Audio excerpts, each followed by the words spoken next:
Good evening, folks. It is Tuesday night, and I'm back for another Football Manager stream. I'm Adwin84, and thank you for coming along to join me tonight. We're going to continue our save as Rangers Football Club. As we left off last time, we are on the cusp of getting into the Champions League proper. We have a second leg in the third qualifying round, and then we have a playoff likely to be against FC Midtjylland. We've only had one game in the league so far, so too early to say how that's going, but we did just about beat Kilmarnock in that first game.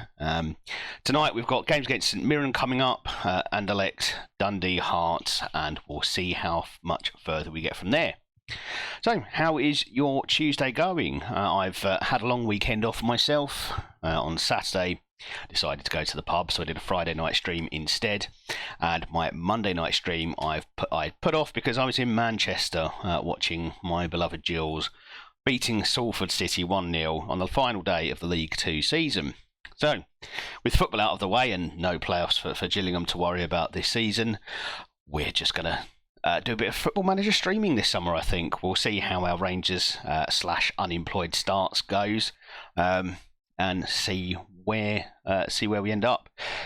I haven't got an end point really for this save in mind, but we'll see. I mean, really, it's just win as many trophies as possible. So we'll see if we can find an interesting narrative stop for us, and then potentially look at a new save in future. Without any further ado, then let's get into the game. So I think we left off just after our home win against Anderlecht, where we did win 3-0. So I am very confident that we should be able to get into the playoff match against FC Midtjylland fairly comfortably. A 3-0 win, which saw us absolutely dominate the game, was very, very comfortable indeed.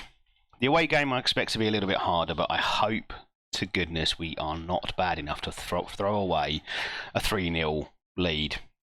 We did have a man sent off. Ridvan Yilmaz was sent off fairly early on in the second half, but we still managed to score another goal from that point and continue to dominate the game. So I'm hopeful that's going to bode well for us in the second leg. The big downside, however, is that we still don't have many homegrown players, and as a result, Yilmaz was the only left back I put in the squad. We do have Mads Bech Sorensen, who can also play left back, but he is my first choice centre back. So I've got decisions to make here. We were looking at bringing in some Scottish homegrown talent, or homegrown in Scotland at least, doesn't necessarily need to be a Scottish player. Struggling to find left backs actually who fit that criteria, apart from perhaps Andrew Robertson.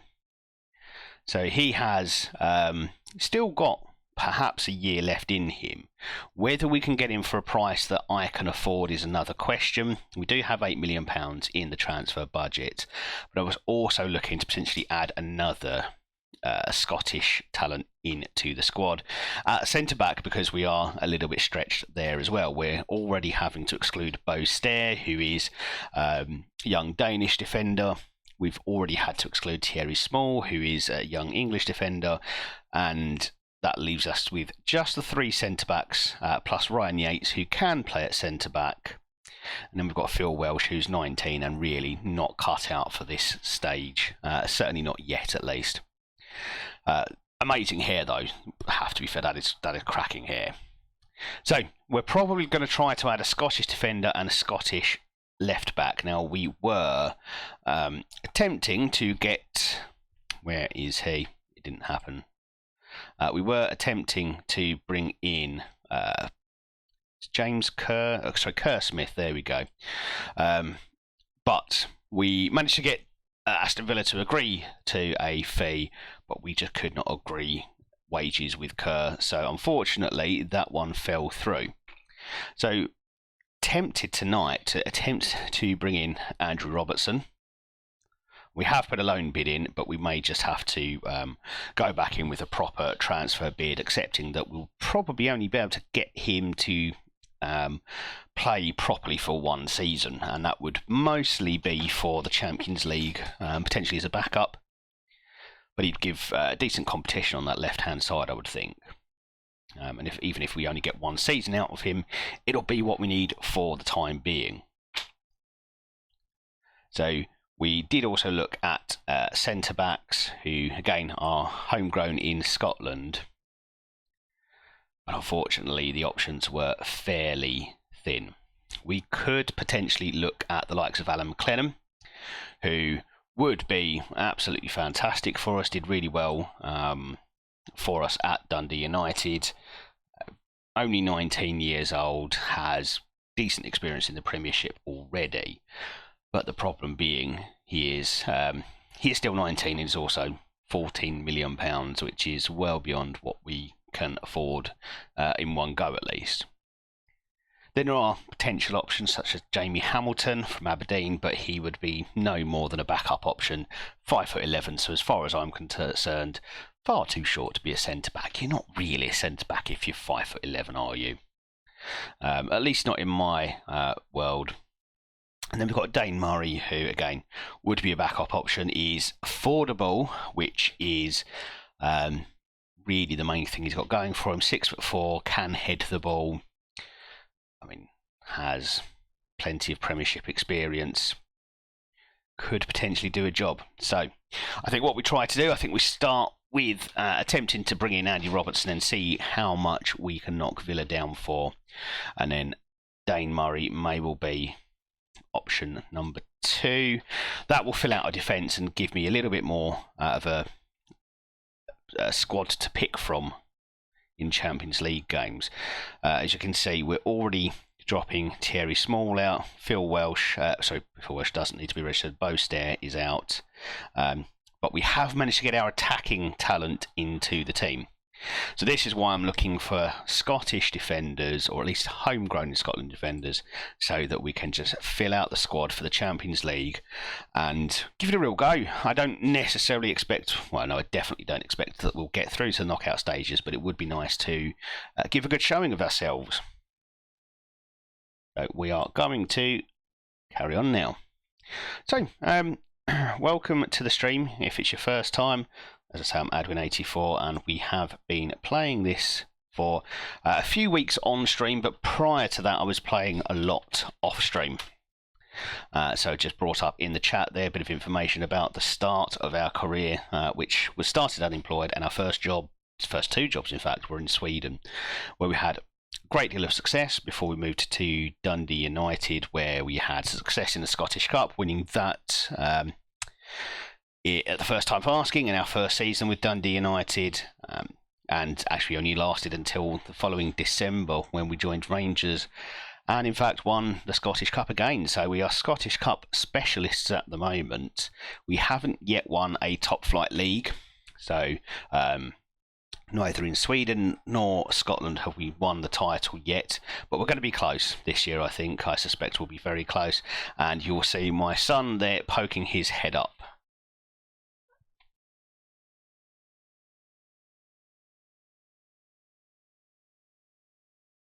So apologies for that. He was coming down for his phone.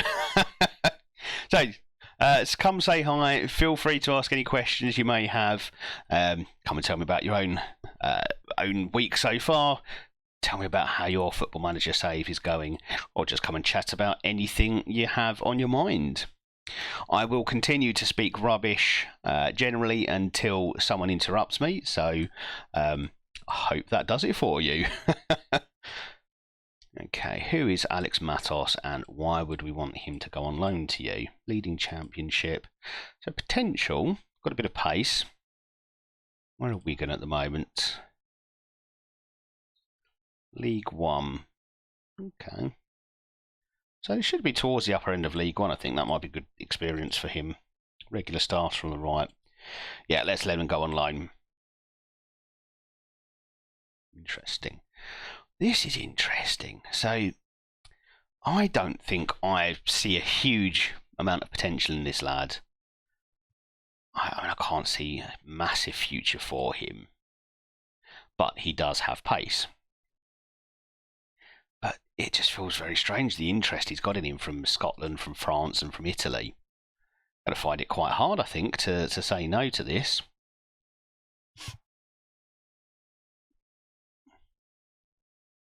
Interesting. I suppose we've already offered him out, haven't we? So let's accept that then, and we'll just move on with our lives. And yes, Mackenzie Cars potentially going to Fulham because for whatever reason they don't want to loan him to Rangers. Ah, now they're interested. I think I've changed my mind, Mackenzie. I've got a pretty solid midfield now with Chaby and Diamandi, two very good players.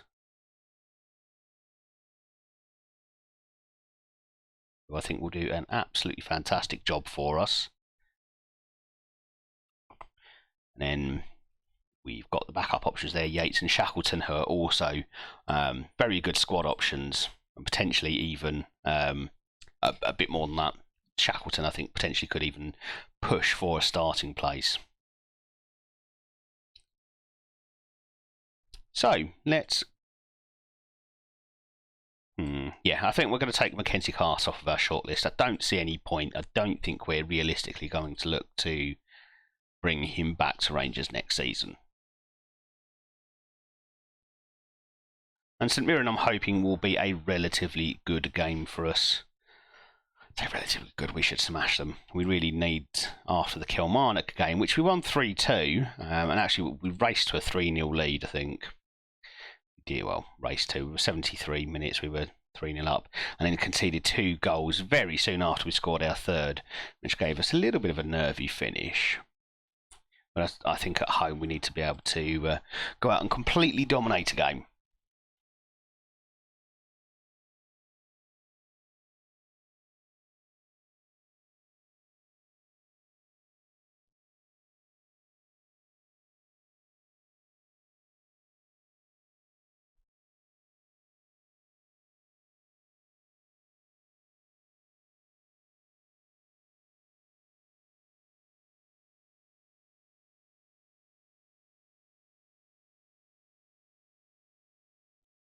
So I've just having a little bit of a problem at times with the Amazon Music, so hopefully that doesn't continue.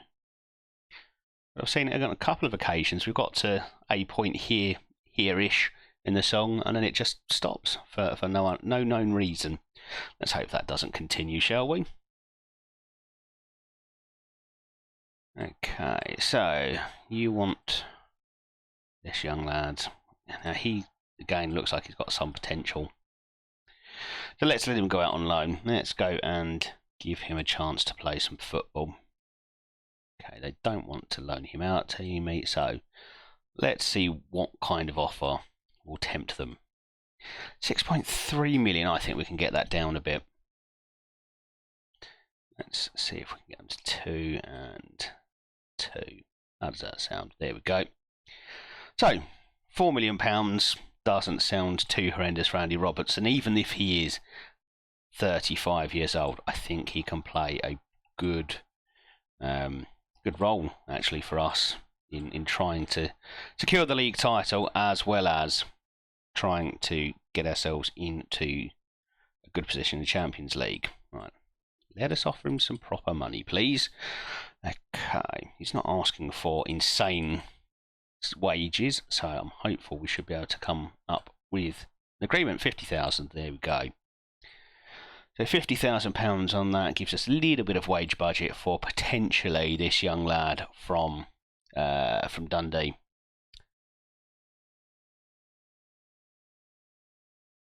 I think it was Dundee, wasn't it, the centre back?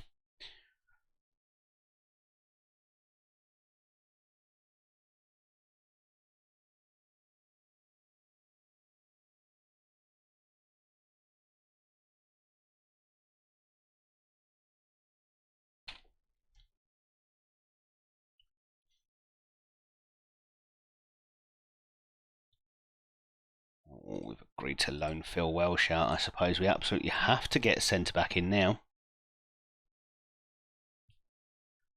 Past Adams made quite a few decisions that I probably wouldn't have done. Selling that young striker, selling or loaning out Phil Welsh, knowing full well he was pretty much our fourth centre back in the Champions League. But I guess I'm pushing myself to make some decisions and bring in some players And Colette spent quite a bit of the last stream dawdling over actually bringing players in. So I guess this is the push I need.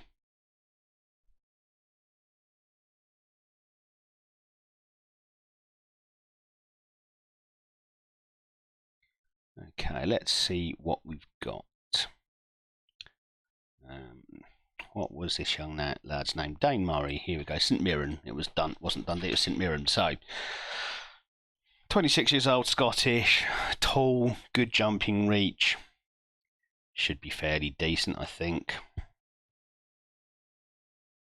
Play. Yeah, as a stopper, as a defender. Cover. I mean, he's got decent, fairly decent pace. He's not much of a ball-playing centre-back, but that should be fine. He is really going to come in here as cover. There's not going to be much more to it. So, let's ask the agent about the offer. Wants to provide competition. We can probably agree to that. 2.8 mil. Okay, well, I think we go in with that offer. We'll have one last look at the players in range. I do suspect we are bringing in Dane Murray. I think Kerr Smith, we know his wage demand is beyond what we can afford, even if we tinker with the transfer budget, because we need to offer quite a hefty sum to bring him in. There's only so much wiggle room I can get from that. Alternatively, we could have a look at Stephen Welsh, and £3.6 million feels like he is a potential signing. Maybe we have a look at him. Again, provide competition. Ball-playing defender. Okay, we may or may not concede to the whole promising a role thing, but let's get our scouts on him and actually let's make him a priority.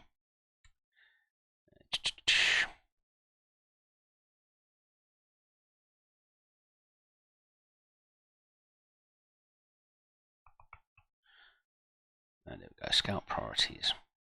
I knew I'd find it in here somewhere. Let's get you right up to the top, shall we, young man? Because we need to know whether he is going to be better than Dane Murray.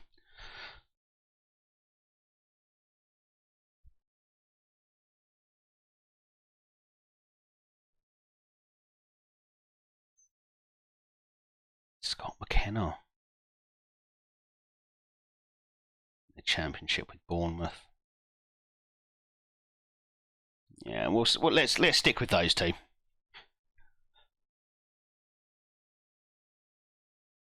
Need to keep in mind that really we're only looking for a backup, potentially even as low as fourth choice here.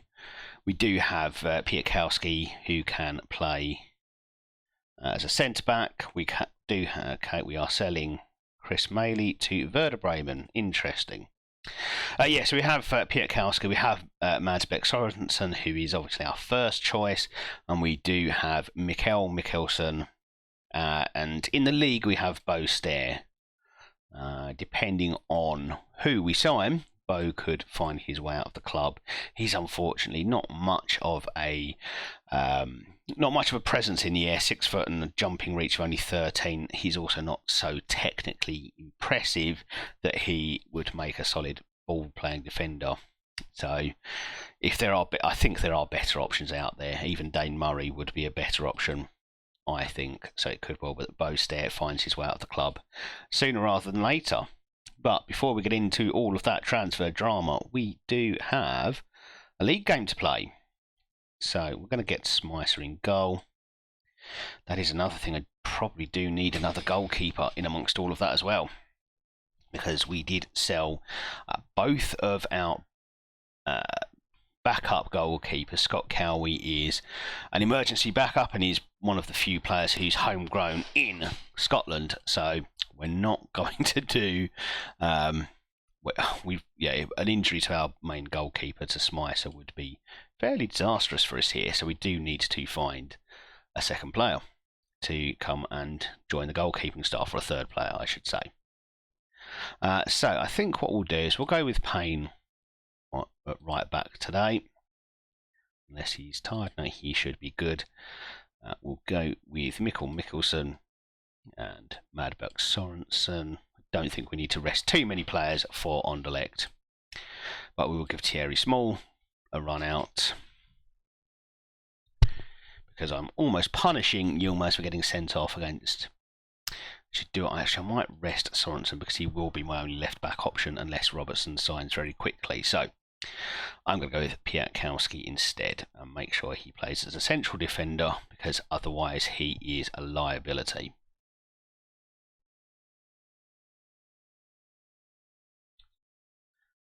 Let's have Shackleton. Can you play as deep line player? Okay, we'll do that. I like Ryan Yates as our box-to-box midfielder. And we'll have Diamande. He has scored a couple of goals and looks pretty solid going forward, actually. Gives us a bit of pace that can be very helpful. Sarmiento is... Are you right-footed or are you left-footed? Have I completely... Yeah. So I've had 3 days away, so I've completely forgotten what all of these players are about. And we will go Colombo up front because he is just a goal scorer.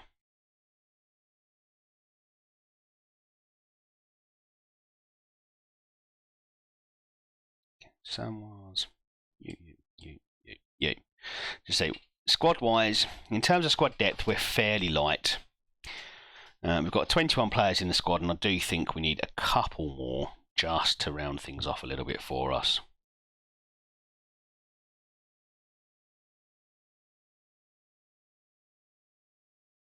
Okay, the music problem seems to have sorted itself out, thankfully. And here we go then for the first game of the night.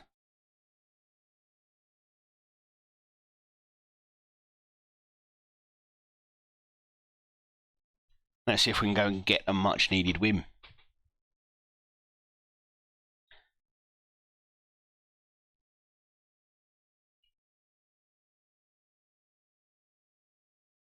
So how did your team get on this weekend? I had a long trip up to Manchester, something like 450 mile round trip to Manchester to go and see Gillingham take on Salford in the last game of the season. Fairly dramatic ending, really. So I think Salford dominated the first half very much so. Second half, Gillingham came out a little bit better, a little bit more solid. Won a penalty in the 84th minute and got the win, held on till... the full-time whistle. Doesn't tell the entire story of what was going on for Salford, though. So Salford were, I think, before the start of the match, 5th or 6th.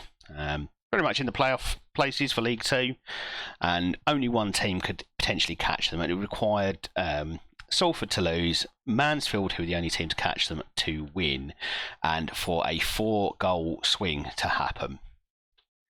Well, as we were beating Salford 1-0, Mansfield went 2-0 up deep into injury time in their game, but unfortunately for Mansfield at least, couldn't go on to get the third. So we had a bit of a situation where, as the Gillingham fans were cheering their players off the pitch, as we were cheering out our team off the pitch and giving them sort of final round of applause of the season, Salford fans were nervously waiting to hear how it got on in Mansfield, and where they had, I think, 9 or 10 minutes of injury time. It felt like a really long wait. Our players had gone back to the dressing room before we heard the cheers from the Salford end and saw the Salford players who had been in the centre circle just sort of nervously milling around. I think the players looked relieved more than anything. The celebrations certainly weren't exuberant, but they did actually manage to get up into the playoffs. So that was an interesting experience for me. I think only my 5th or 6th away game as a Gillingham fan. So still a very, very enjoyable experience. I do enjoy the away games. But how did your team get on this weekend? Were you playing? Was there something big at stake for your team, or was it end of season dead rubber? Do come and let me know, as we are really all over St Mirren here, and it's exactly what you'd expect. This isn't a surprise and shouldn't be a surprise. We should be comfortably winning this one with all attention really on Anderlecht in the midweek.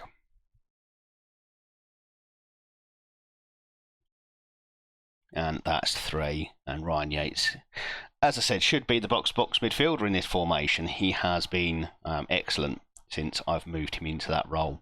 Did a good job as a ball-winning midfielder in the defensive midfield role, but in defensive midfield position rather. But I feel like he's really started to shine in the box-to-box midfield role.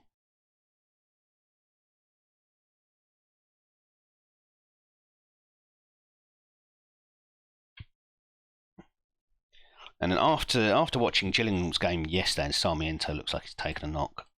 We'll finish that story in a second. Isaacson, yeah, let's do that. There we go. Can you play as an inside forward? Can you play as an inside forward? Excellent. Yeah, so after the Gillingham game, we decided to head into Manchester and see what was around. Found a bar to go and watch some more football at, and then watched that incredible Millwall versus Blackburn match, and it was absolutely incredible. Millwall 3-1 up at half time and looking like they'd secured the playoff position. The only way they could not really was to lose. They had to lose really to give up their playoff place. I think even a draw would have secured it for them just because of their superior points. But somehow, and I still yet to see how it could possibly happen, Blackburn won 4-3. It was something else. And I think all of the football, certainly in the Championship and the Premier League, was just something else. Millwall versus Blackburn was an incredible match. And you had, what are we going to watch next? It was Brighton versus Everton. Everton absolutely demolished Brighton. Despite Brighton, particularly in the second half, looking like they were the better side. They had a lot of the ball. They created chance after chance, but Everton defended resolutely and just hit them on the break. But the damage had already been done. 4 goals at half time at home. Well, it was no surprise to see the Amex Stadium empty out so quickly. And before the full-time whistle was gone, at least half the seats were empty. And then there was obviously Forest versus Southampton. So big result that for Forest, and I think pretty much that's it for Southampton. I didn't fancy their chances anyway, but there's next to no chance of them now. I think mathematically they still have an outside chance if they can overhaul. I think it's Forest, and their goal difference isn't too far off, but they are 9 points from Forest, and then they're 8 points behind Everton. But Everton's goal difference is sort of 10 or so better than theirs, so I think that is it for Southampton, sadly, and back into the Championship they go. And I think Leeds and Leicester now are in the bottom 3, aren't they? So it's shaping up to be quite an exciting finale to the season at that end. And I think Arsenal and Man City, feels like it's Man City's league, but I'd much rather see Arsenal win. I think most people would. But I just don't see it happening. I think Arsenal, unfortunately, have just run out of steam at the end of the season. Well, they did get that good win against Newcastle. And there, it's happened again. For whatever reason, we've just paused part way through. Interesting. St Mirren now on the attack, and hopefully that'll be the last excursion they have into our box.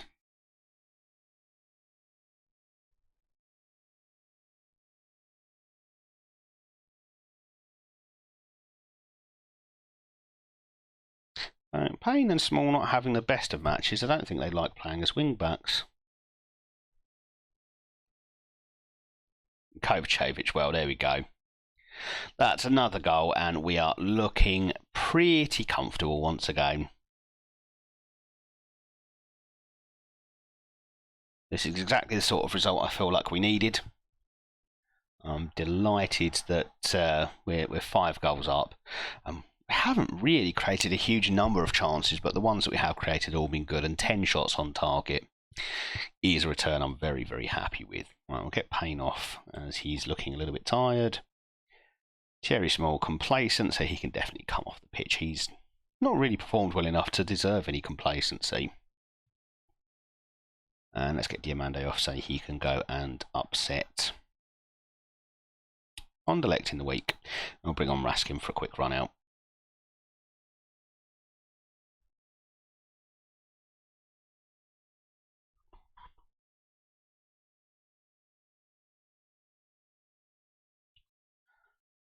Well, we could do without the iffiness in defence there. We saw enough of that. I mean, Millwall's second goal yesterday was just an absolute calamity between centre back and goalkeeper. It was, it didn't belong in the Championship, but certainly I wouldn't even said that sort of defending deserved to be in League Two. You wouldn't see that very often. Defender and goalkeeper just completely failing to communicate, I guess. Goalkeeper came charging out. Defender headed it back to where he thought the goalkeeper was or should be or whatever it was, and ended up just making it easy for Watmore to score. But all's well that ends well. Okay, Chaby and Mickelson. There we go. And no, we'll just do Chaby then. Mickelson should be fine. Okay, let's just see out these last 5 minutes, and then we can get on to the real challenge of getting us into Champions League proper.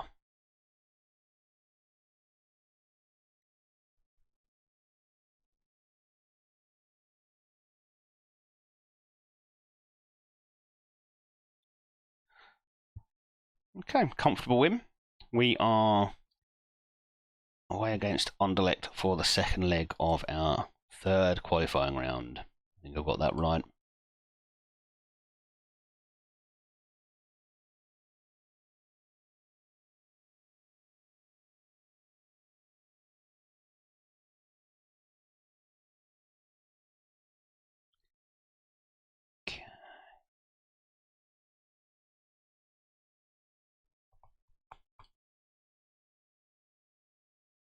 Ed, don't go offering to sell off our best players, please. You're going to have to be careful about that, my boy.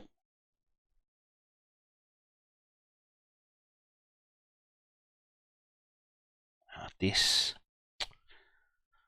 is an interesting one. Left-footed. What would they want for a loan for him? Although again, he's not going to be homegrown in Scotland, is he? Of course not. Ignore Miguel, Adam. Ignore Miguel. You've got Robinson coming in. I hope. That one seems to be fairly wrapped up. Robinson seemed quite happy with his deal, and Villa seemed quite happy with the transfer fee. So hopefully we've got Andy Robertson coming back to Scotland.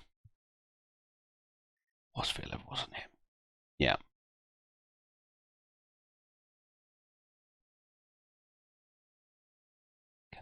Can go and move on loan to Stranraer. Stranraer, who, yeah, they're, I mean, a bit of almost a second team for me in some ways, and for the most spurious of reasons. It was Football Manager related. We'll talk about Dane Murray once I've worked out whether there are better options out there. Now, currently looking at a young lad, 29-year-old defender from Norwich, who goes by the name of Stephen Walsh. So, currently, I mean, this wouldn't be too bad. A little bit more technical, still 6'3", decent jumping reach. Could be the ball-playing defender that I want. It all depends on how this narrows down, although early signs of a last resort signing probably tell me that Dane Murray is the man to go for. Let's let the scouts complete their report before we make that decision. So I've got Anderlecht and then back into the league with another game against St Mirren. Hopefully we can put them to the sword as easily as we did there. Most likely outcome, a Rangers win, so there's confidence in us to do well. Bournemouth have gone in for Stephen Welsh. Well,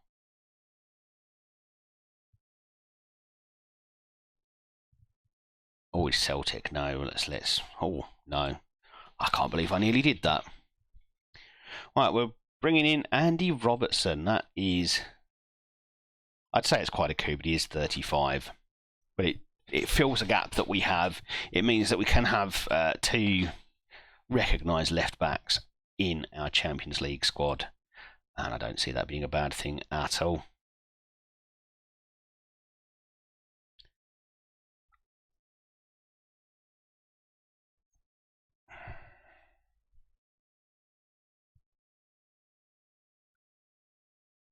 Yeah, he played a fair few games for Celtic, didn't he? Okay. Well, that's kind of made up my mind. We're going to have to go for Dane Murray. I don't think the fans would be keen on me bringing in an ex-Celtic player.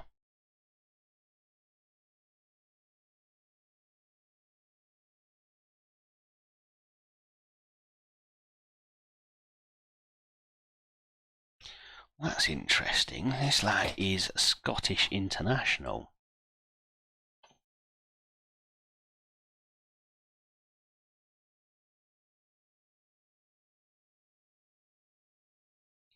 No, let's think about this. He is a backup, and that's all he is. So let's go with... We'll see whether we can get him on the cheap. No. Okay, that's fine. Reject this.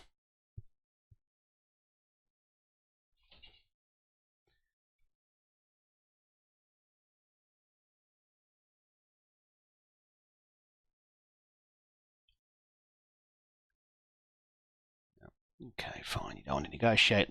You're not asking for that much. Let's get him in. Let's get the business done.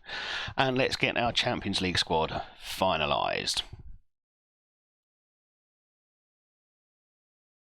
Sad I won't be able to use Robertson for this game, but we should be able to get him into the playoff squad, which will definitely make me more comfortable.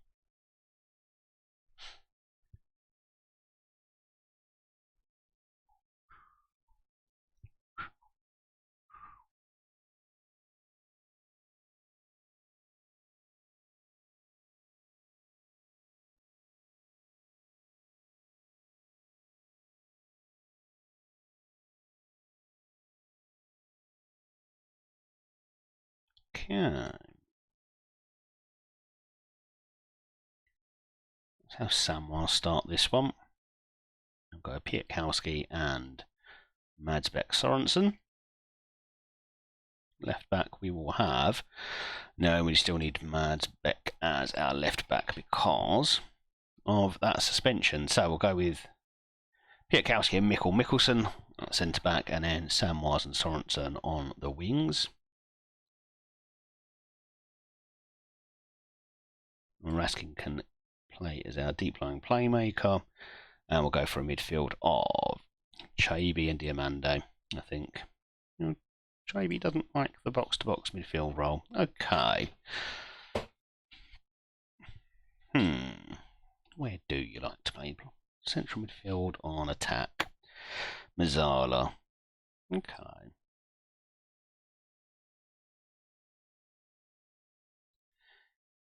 In that case, let's go with Shackleton. Give Yates a rest, but he can always obviously hop in for part of the game. Go Kovacevic and Sarmiento. Well, Sarmiento looks a little bit tired after his knock, so we will instead go with Kovacevic and Tyrese Campbell.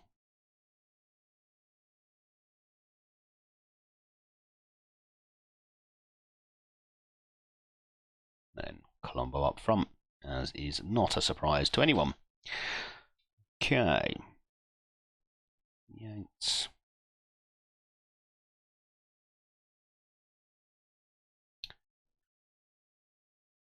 I think, again, if we're going for a goalkeeper, we need them to be homegrown in Scotland as well to make sure we can fit them into our Champions League squad. It's all a little bit tricky.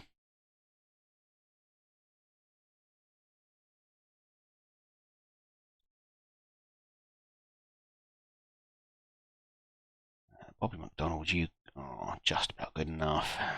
Yeah, you've got at least one start, so you can come and sit on the bench. McIntosh, and that's probably about it. none of these other players have any realistic chance of getting onto the pitch, so I feel like we'd be doing them a disservice by putting them in the squad.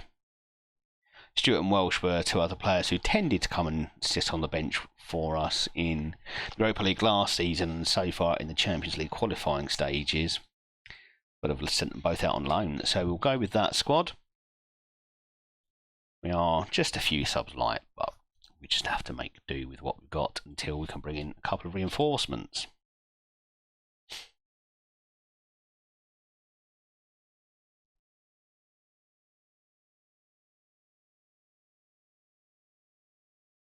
Okay.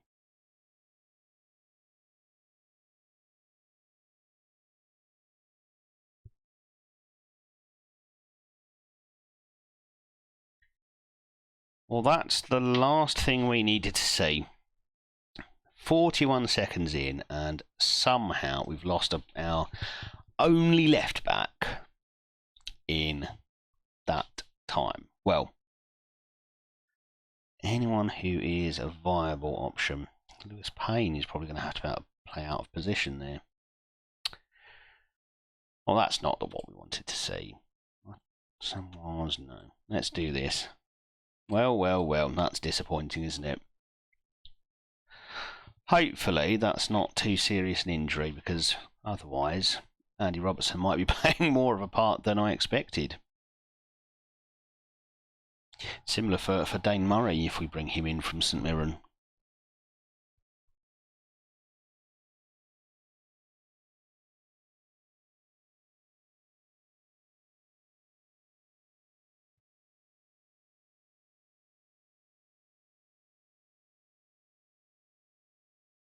Nicholson running forward with the ball there like he is a ball-playing defender. And that's a fantastic start to the game. Aside from that injury, going 1-0 up settles all of the nerves. I can't see Anderlecht undoing a 4-goal deficit here, so I think we can start looking forward to the playoff match.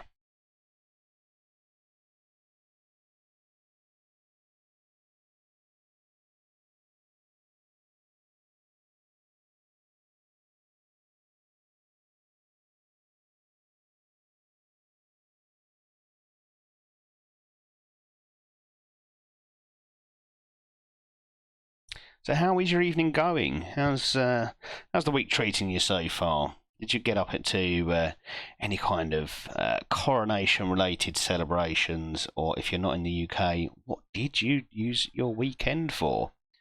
I'm very interested to find out.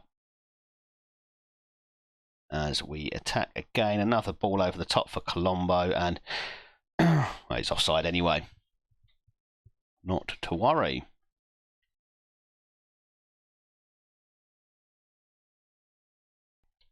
Once again in this match, we've looked like we are the stronger team, dominating possession. We're the ones doing all of the attacking running. I'm quite happy with what we're seeing, although not so happy with that piece of play. We do seem to get away with it, but Anderlecht do recycle the ball, and thankfully a decent shot flashes wide. But it should be a bit of a wake-up call for our defenders there. I think we looked far too complacent with the ball, and that's another injury. Oh, Football Manager is trying to do Football Manager things to me here. Okay. Campbell off. Isaacson on. Can we please try and keep some of our players? Just a few of them. That would be nice.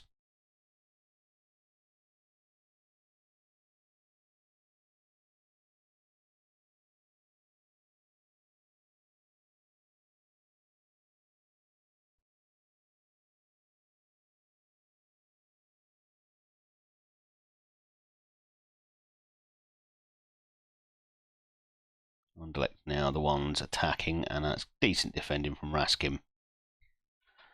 And look at us playing very comfortably in our own box there.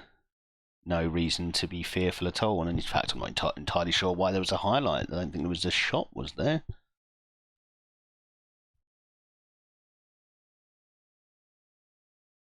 Pietkowski now looking tired, so let's make another sub. We're going to have to make all three here, I think. don't really, or we don't have any other stoppages. So Shackleton can come off for Yates, who's our only other defensive option.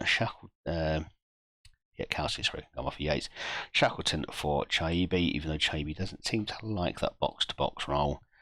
And we will also think we're also going to get Colombo off. I need to protect him. I'm fearful of what might happen if Colombo gets injured, so we're just going to get him off and wrap him in a bit of cotton wool. We do have Isaacson, who can also play as a striker, but he kind of provides a bit of cover on the wings as well. So we're very short of options beyond Colombo and Isaacson.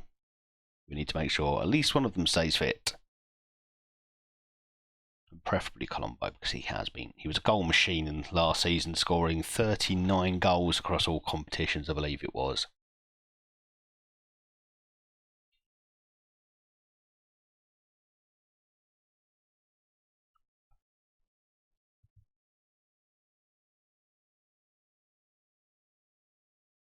Okay. Well, a comfortable two-legged win over Anderlecht for that.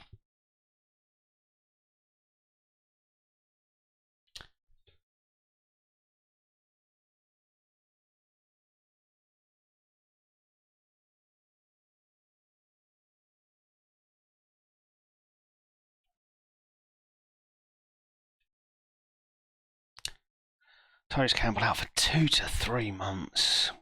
Hip injury. And a fractured toe for Mads Bech Sorensen. 3 to 4 weeks. Well, that's a disappointment.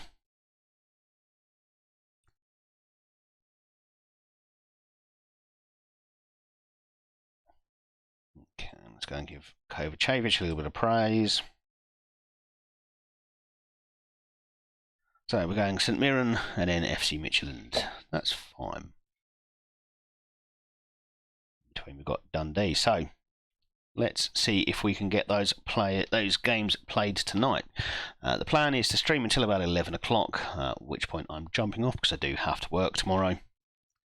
I had today off so I could take a leisurely trip back from Manchester. So we stayed over in a hotel last night. A very nice hotel, actually.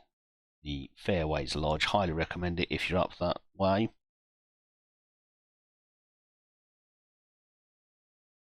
Okay, got another lad going out on loan. A few of the players who've got out on loan are potentially going to be squad options in future. So again, Neil Marfield, Callum Stewart, not likely to be tearing up trees, but they could be decent squad options, depending on how this squad shapes out. What we would like to do is bring in a few wonder kids, but I think this season it's mostly about getting prepared for the Champions League and trying our absolute hardest to get a couple of wins and maybe even hit the knockout stages.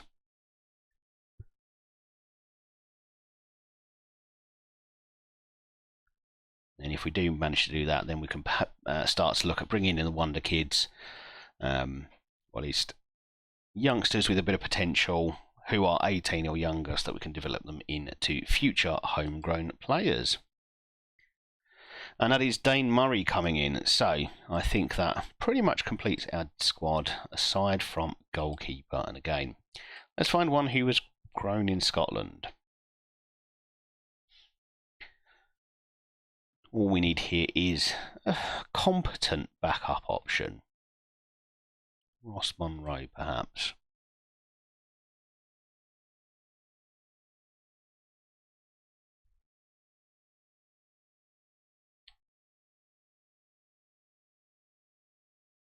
Scouts taking another look at him. Have a look at goalkeeper Rayo Vallecano. That's interesting. Robbie McCrory. Do I know your name? Former Rangers, homegrown in nation might not be a bad thing there. Let's see if we can get him back relatively cheaply then, depending on what my scouts report back. Tiernan Taylor.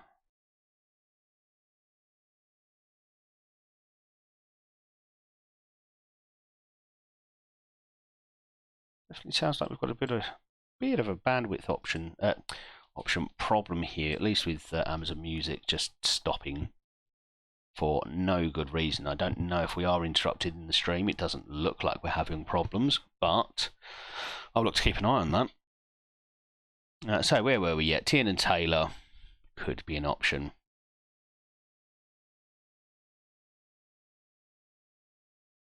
But I think we are very much stretching things if we're looking any lower than that.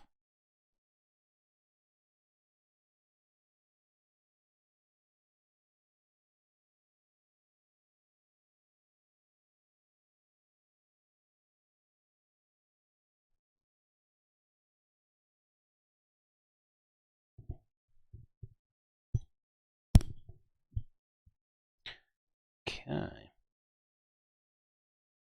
Right, let's see how this goes. Hopefully one of those two will turn out to be okay.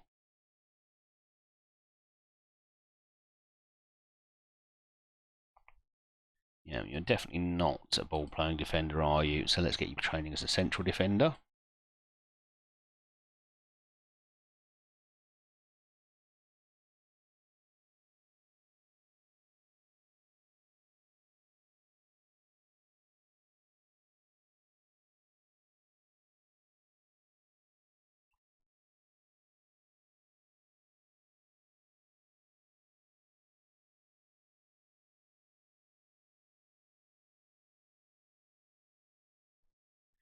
Okay, let's pick our squad. Hopefully, we should just be able to add in Andy Robertson and Dane Murray. Without issue there. Excellent. Terry Small already unhappy he's left that Champions League squad, and he's going to have to be unhappy again, I'm afraid. He just hasn't got it.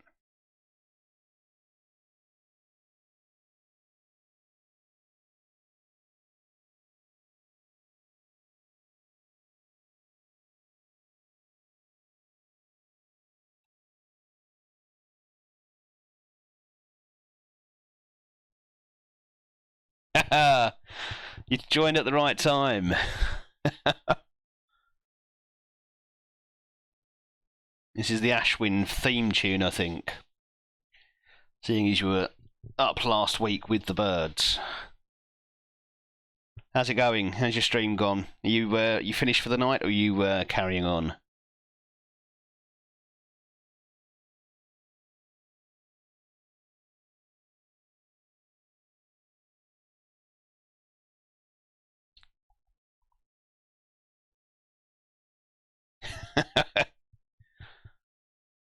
Good man, good man.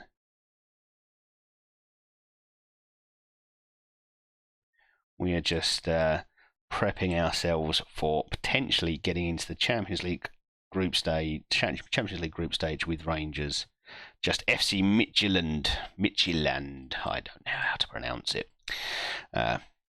These guys, Midtjylland, probably close enough. Anyway, we beat Anderlecht on the way. Got St Mirren in the League Cup, and then we are potentially getting ourselves into the group stages, and that will do us nicely. That hopefully means a bit of money, which hopefully means for next season, or even if we're lucky in January, buying a few wonder kids and really starting to build a bit of a dynasty. Although there's always the potential for us to disappear off to Spain or Italy if we get one of those big clubs come in for us. France maybe if it's PSG, but that feels unlikely.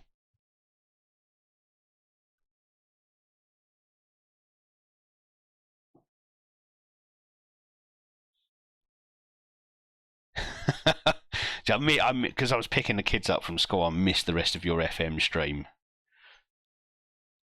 Did you get FM'd as Arsenal? Oh no.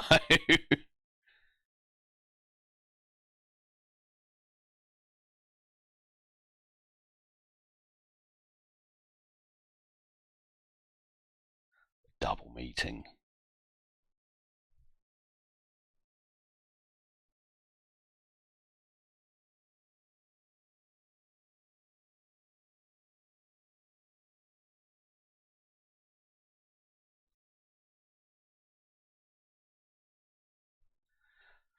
So if they blamed themselves for in the first meeting, what was the content of the second meeting? Did they say, actually, we've changed our mind, we've decided we want to sack you?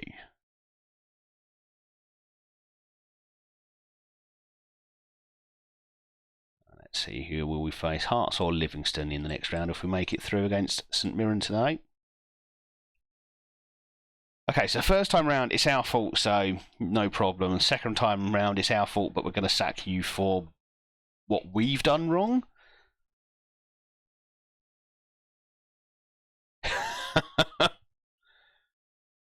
Oh, that's incredible.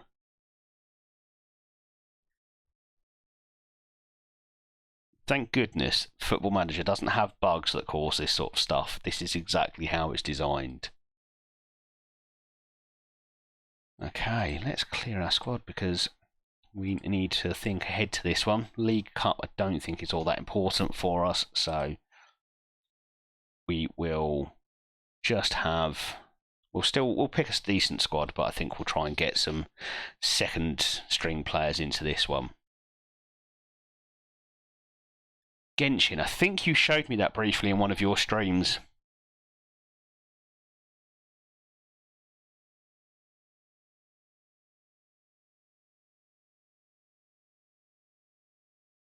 Said you need to play Conference League while you had Champions League. Oh, wow. That's... oh, wow. And it's these little things that are just so irritating. They really can break the game for you, especially if you're years or seasons into a save and then something like that causes you to, I don't know, get sacked, lose players, whatever it might be, because, yeah, the game's not registered what competition you're actually in. Oh, there's more. There's more. See, I should have come over to your stream for story time before I jumped on.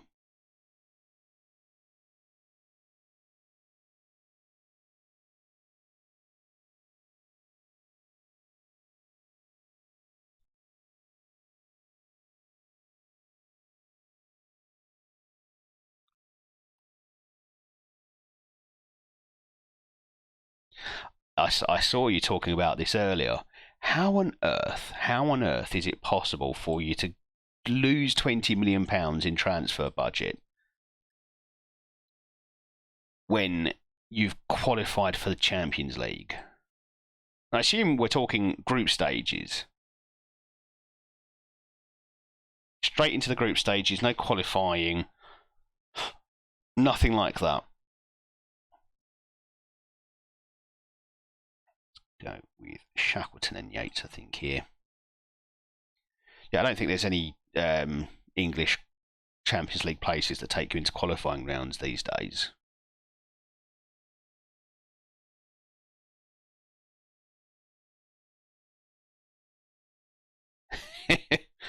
Yeah, there was an interesting skin I saw you using. I've not seen one that shows you what the transfer budgets are for other teams before. I've heard you talk a few times, say, oh, yeah, this team's got that much money, and this team's got this much money. And I always thought that you were maybe looking in the editor at the start of the game, but to see... Okay, brilliant. I'll jump in and you can send that over. Hold on. One tick. Let's jump in. Yeah, I was quite surprised by that. Following.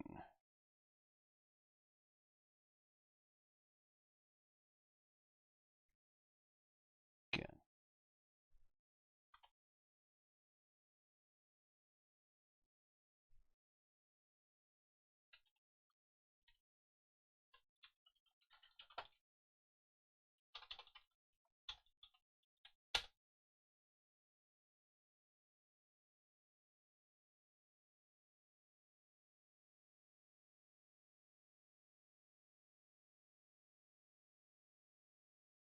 Yeah, cheers, buddy. I've saved the link on that one. That's probably one I'll have a look at.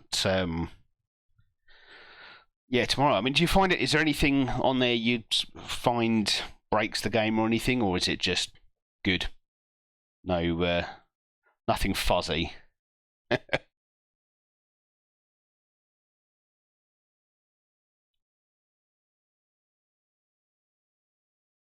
Right, let's get the B team out of here. Right. So we're going to get Roberts on the bench, I think, for his first one. I want to save him for Champions League mostly.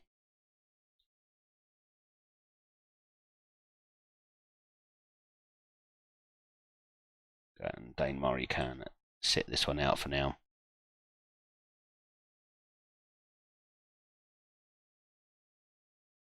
Yeah, and I don't know. I mean, I don't know if that's just the skin or what, but everything looks a bit more colourful, a little bit more. It's just a bit more eye-catching, really, especially in the matches. Have you got a preferred number? No, you haven't. So you can have number 23. Why not?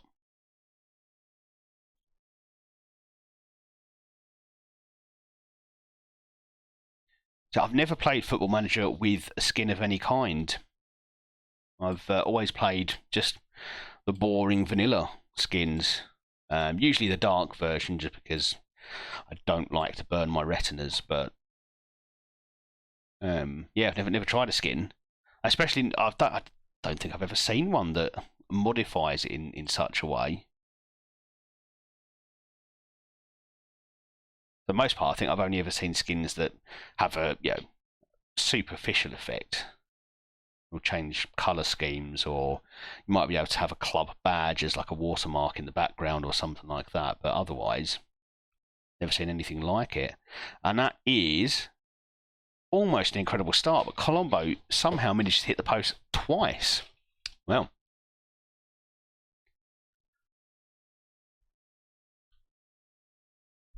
We absolutely smashed St Mirren in the league games. Hopefully we can do the same in the cup, although personally I'm not overly interested in the League Cup, although it's always nice. It is, I suppose, nice to get an early trophy if you can.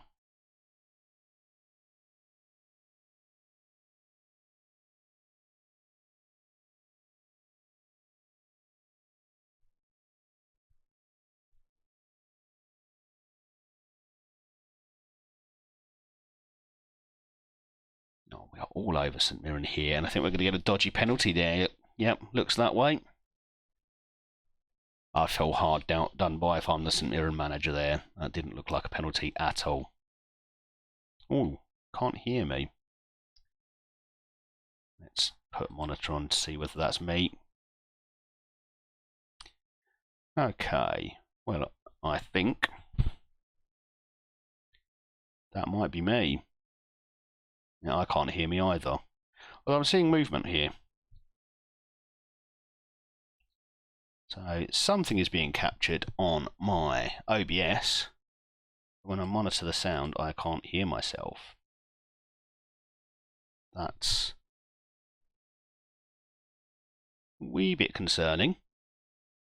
Although, there we go. I think I just heard my voice there.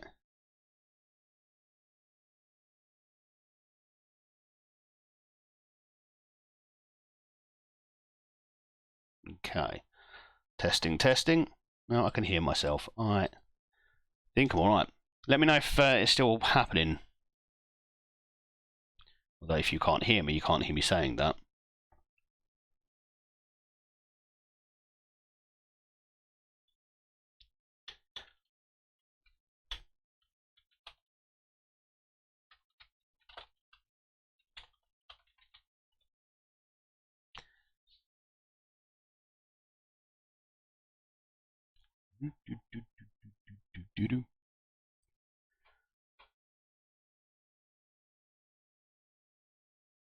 Let's just check my filters haven't started doing anything funny. No, limiter looks alright. Compressor looks like my settings. Expander. ST looks fine.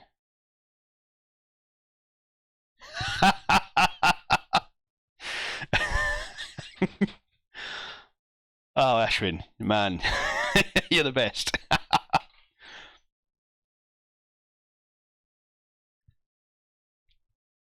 To be fair, I've done exactly the same in work meetings, because even though when I go into the office everything's on Teams, and I like to use my Bluetooth earphones rather than a headset like this. And yeah, I've had it on at least 2 occasions where I've gone, no, sorry, I can't hear anything, anyone. can't hear a word you're saying, and then it turns out, yeah, I've taken my earbuds out, and that's it. Thankfully, I've never done that in front of my director, otherwise I'd probably just have to quit there and then on the spot.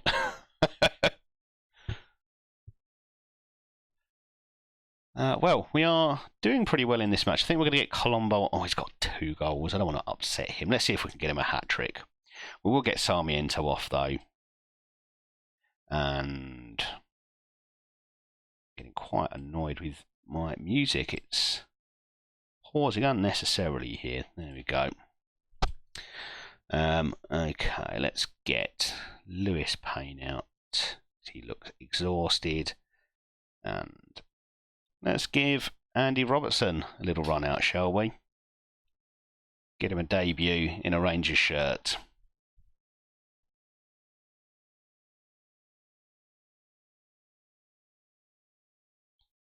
Right, well, barring any disasters, we should be through to the quarterfinals of the League Cup tonight.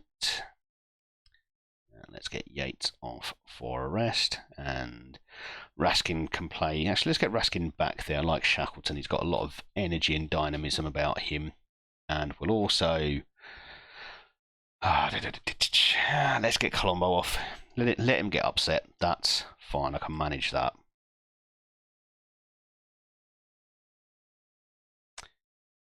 Now, were you left-footed? Yeah, okay. Let's swap you two over then and do that.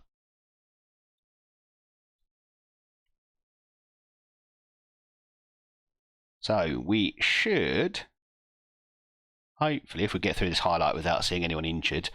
Oh, well, that's a worry. Okay, we're gonna have to start. Ah, no, okay. Nice offside. Great decision, obviously. Oh, yeah. How did I not spot that? I'd be a terrible linesman. Okay, that is us through to the quarterfinal, I think. We are just going to waste a bit of time and slow down play if we possibly can. Giving St Mirren chances in our box like that worries me. Come on, boys. We are tempting fate here.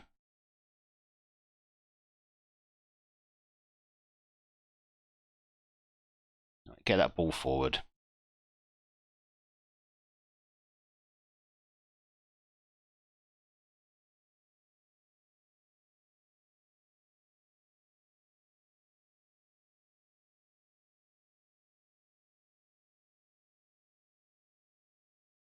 Okay.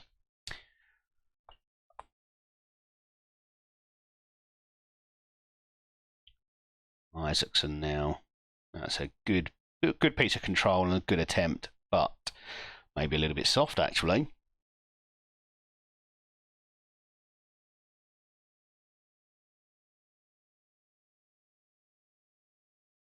And Smicer picks up the ball comfortably. Come on, let's see this highlight out. We've managed to avoid injuries, I think, and we are almost certainly going to be well prepared for the FC Midtjylland game. There we go. Hello again. Number of times I've done that myself. Forgotten to wear, or started a meeting without my earbuds in, and then, oh no, I can't hear anyone. You must be on mute, and it's all on my end. Okay, League Cup. I don't think my board are interested in me winning the League Cup. I'll have a look. Oh no, they want me to win the League Cup. Okay, lots of trophies then. Maybe I should take that competition a little bit more seriously. Robertson makes his debut. Good win for us there. Who have you got for me? But none of these are Scottish, are they? Let's have a look.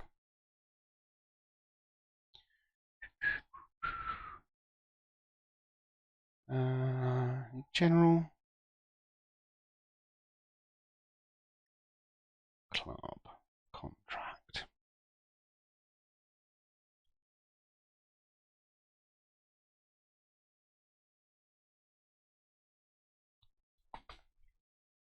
Where are you? It's not transfer, it's not international.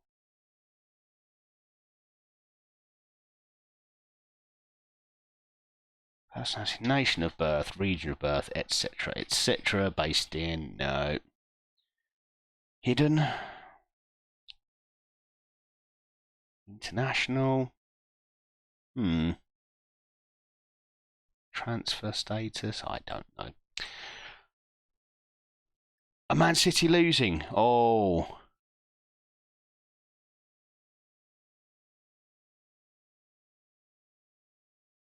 Oh, he broke his ribs. Oh, I'm sorry to hear that. How's he managed that one?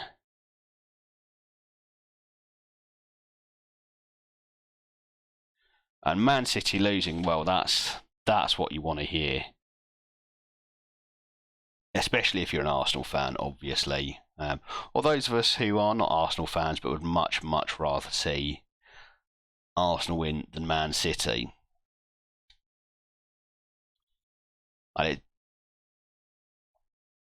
Oh, it's Champions League. I've completely forgotten that. Well, still want to see them lose.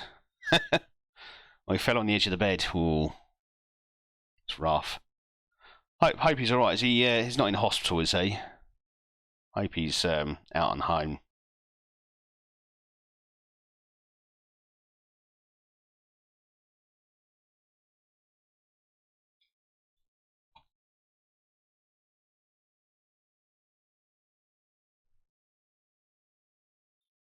I'm certainly hoping that Leeds can, not Leeds, sorry, is it Brighton, I think, who are up against Man City next in the league. That's an important one.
Okay.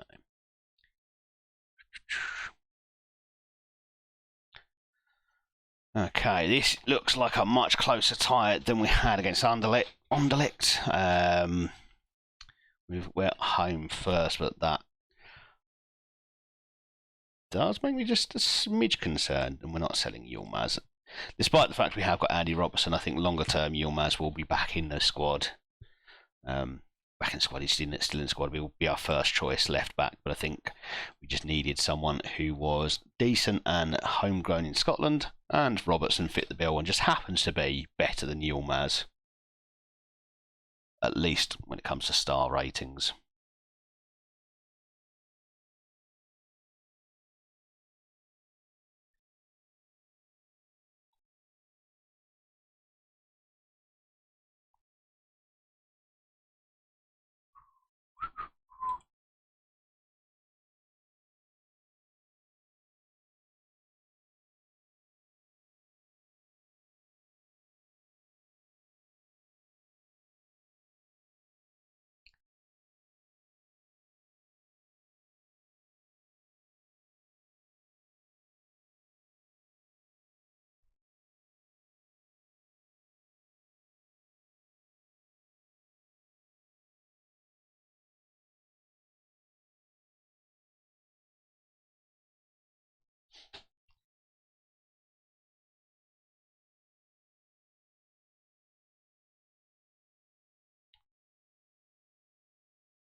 Right, let's go and start, hopefully, our push on the group stages. So Spicer most definitely starting there. I think we're going to give Sanwars a run out today. Just need to make sure that I am giving Payne plenty of time, but Sanwars is still a very good option as well. So I haven't entirely decided who is my first choice right back for this season. I'll give them both a chance where I can. Sorensen is injured for a few weeks, so we're going to go with a back pairing of Piatkowski and Mikkelsen. We will have Andy Robertson as our left back in this one. And we will go with, I think Raskin and Shackleton with Chaby as the Mazzara for this one. We will possibly bring Diomande on. Let's go with Yates. And then we'll go with Kovacevic and Sarmiento and Colombo up front. No change there. So Ashwin, yeah, hope your grandpa's all right. It's always worrying, isn't it, when they're hurt, when they get themselves injured, especially in something like that. First match in the new season. New striker scores 2 goals. Who did you sign? I've probably never heard of them because I know nothing about football, but not real life football anyway.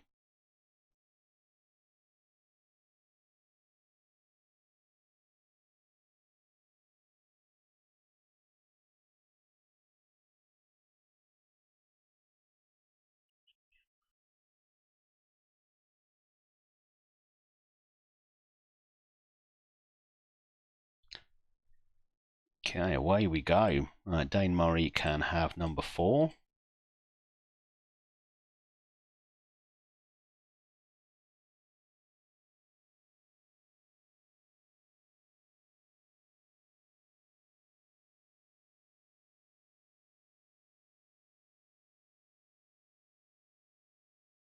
Okay, and here we go. So, big night for us. We win this, we are into the group stages of the Champions League. Fail to win this tie, and we are in the Europa League. I hope it'll be miserable to come all this way and not end up in Europa League. At the very minimum. So we started well. Possession is very much with us. Had a few shots, and oh, there's a goal line scramble, and somehow we've failed to score. Kovacevic has taken a knock, so we are absolutely going to have to get him off the pitch. And let's get Isaacson on. That's a shame. He's created a lot for us. Quite a few assists so far this season already.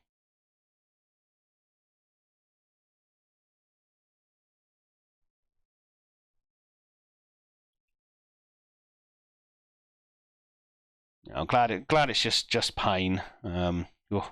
Breaking a rib. I've never broken a rib, but it sounds very uncomfortable.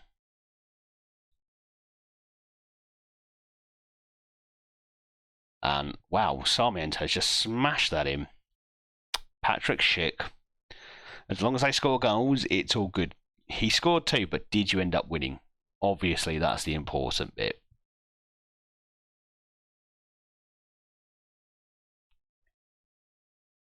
Also, Man City first up, especially if you're concerned about losing your job. That's a rough start. 4-0. Comfortable then. Comfortable.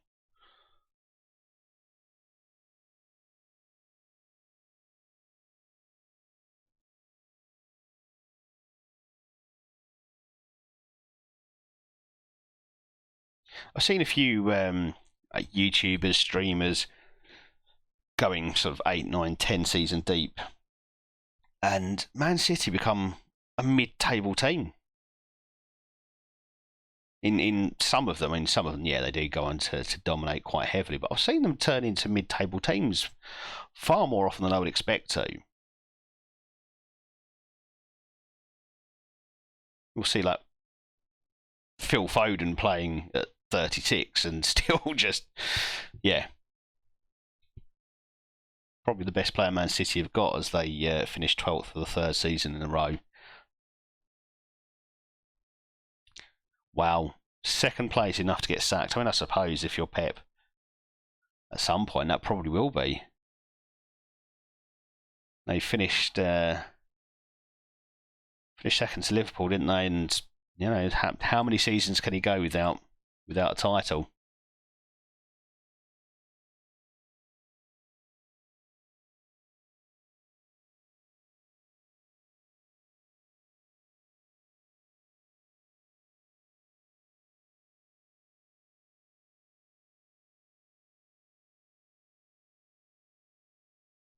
I wonder who's in charge of Man City in this universe. I might have to have a look afterwards. See if Arteta's still at Arsenal as well.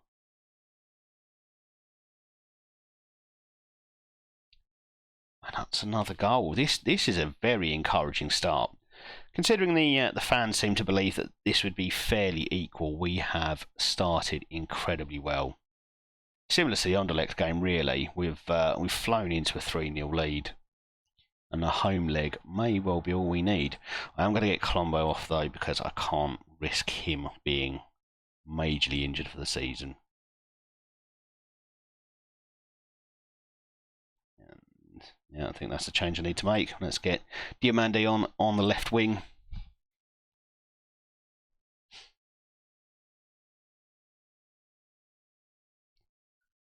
And interesting, they've not had a single shot on target or otherwise. They've not managed to get into our half to do any damage, which is, well, I mean, that's a very good sign for my defence.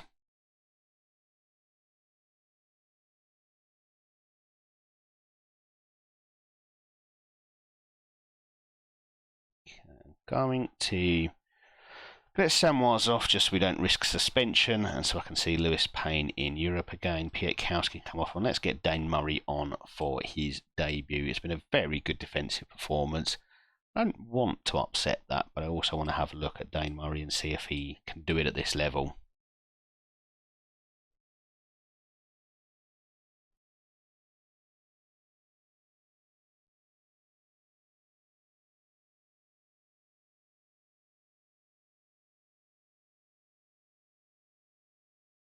So, talking real life football for a moment, looks like Everton are going to stay up, doesn't it? I mean, it's not beyond the realms of possibility for Leicester and Leeds to drag them back in to the relegation battle, but a massive win for them yesterday. Massive win for them yesterday against Brighton. It was an incredible game. I think Everton didn't really seem to do a great deal of. They certainly didn't seem to have a great deal of possession. They just scored every time they countered. Brighton just got sliced open time and time again. Decore I mean, the first goal is fantastic. Second goal, volley. I can't remember if that was his first or second, but out of this world that was. It was such a good finish.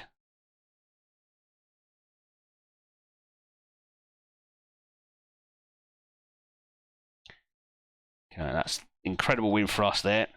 3-0. I'm confident we are playing in the Champions League group stages this season, and we have won every competitive game we've played so far. Admittedly, the first two there were against Austria Vienna, and we should be winning those. 2 games against St Mirren, which we should be winning. The Kilmarnock game we should be winning, but it's the European games. These last 2 rounds I'm particularly happy with so far. But I really hope we can keep that momentum going on all the way through this season. I want a league title. My board definitely want 2 cups. I want to do as well as we possibly can in the Champions League.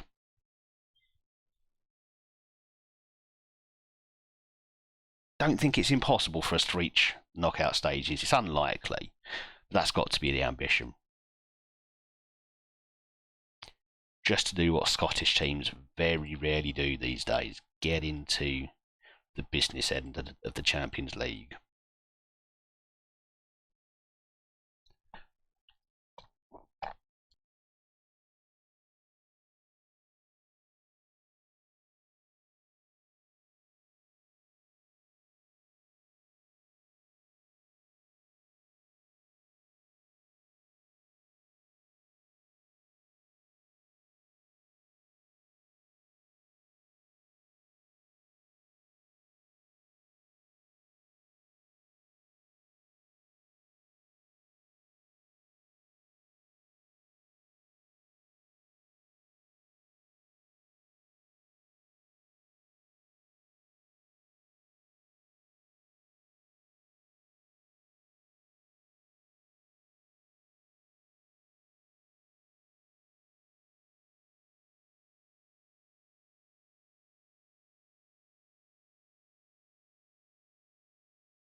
there aren't many easy games in the Champions League anyway, so tend to find we get stuck up against the biggest teams. When you're the underdog, you're always going to get the biggest teams to play against, I think. Well, that's interesting. PSG are in for Colombo. This is not the deadline day setup I wanted.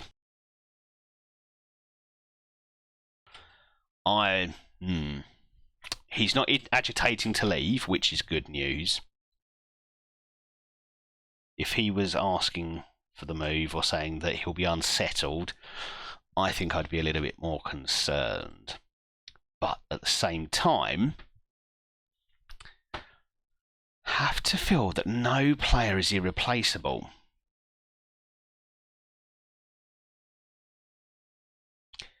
Right, before I make a decision on that, let's go and have a look and see what Scottish... No, it doesn't matter about Scottish. He'd be a straight replacement, so we could give up a non-homegrown spot for that. So, who's available? If we were to sell Colombo, who is likely to join us here?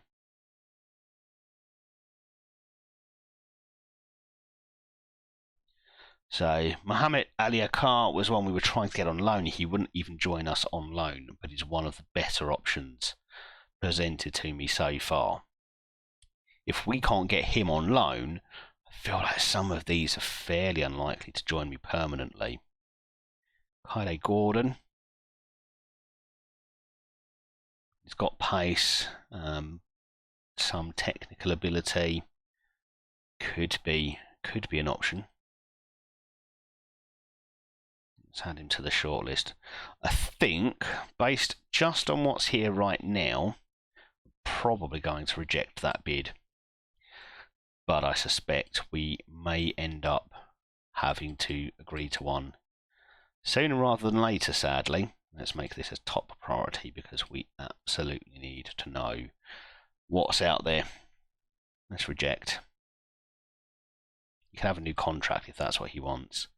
And Udinese now in for Zach Lovelace. Now, another player who can't see having a long-term future at the club. Let's see if we can stretch this up a little bit, shall we?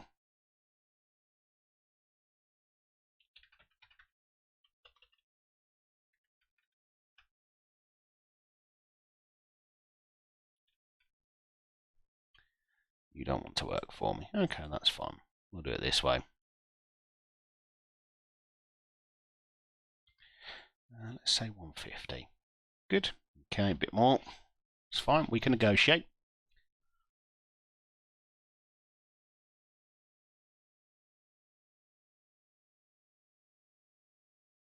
Perfect. Okay, that'll do. Probably more than I ought to get for Lovelace. He doesn't really look like the sort of player who's going to make it in the top flight, but there you go. No, we'll decline that. I've never found a recruitment meeting that's actually been useful for me so far.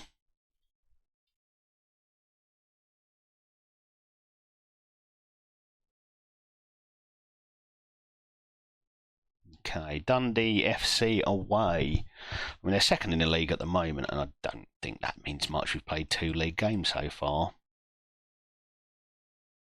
Let's see if we can see it send them tumbling back down.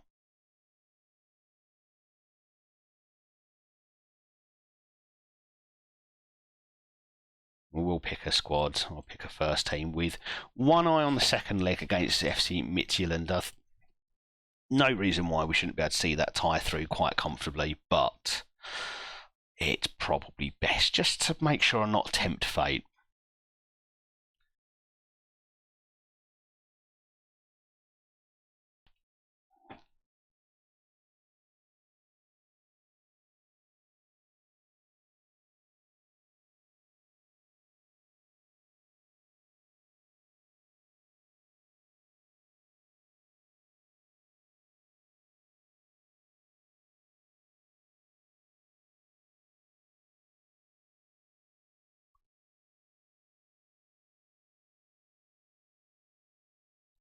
Okay. Oh, Dundee have slipped down to third already.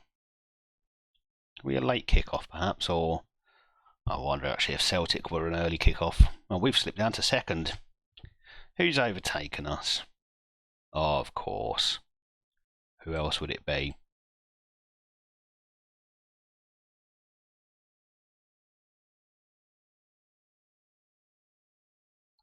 Okay, no Colombo for this one. So we are going to put Isaacson up front.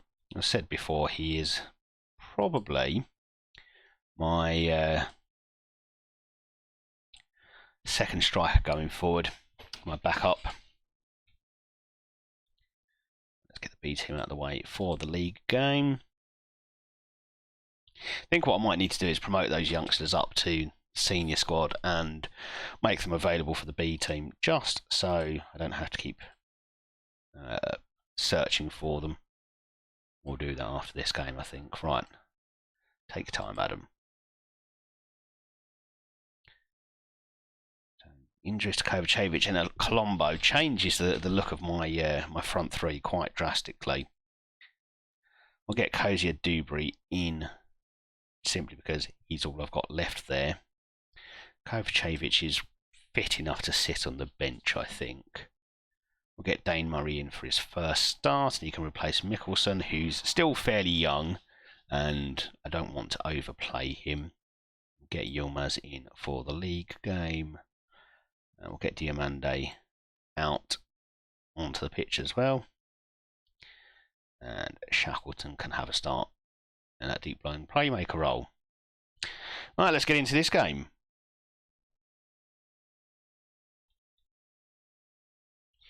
And do apologise for the constant pauses in the music. I don't know what's going on.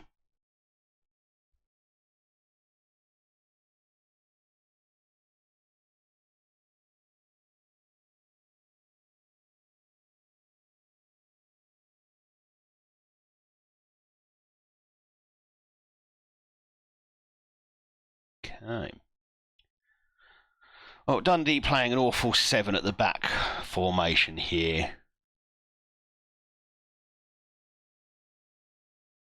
That doesn't feel like a realistic formation, does it? Not really.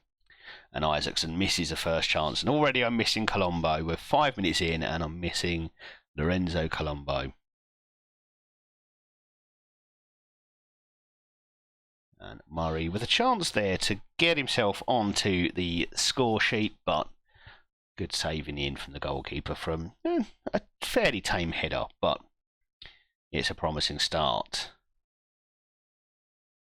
Murray now bursting out of defence with the ball. Very un-Murray-like, I think. Certainly haven't signed him to be a ball-playing defender. He's there to be a bit of a man-mountain.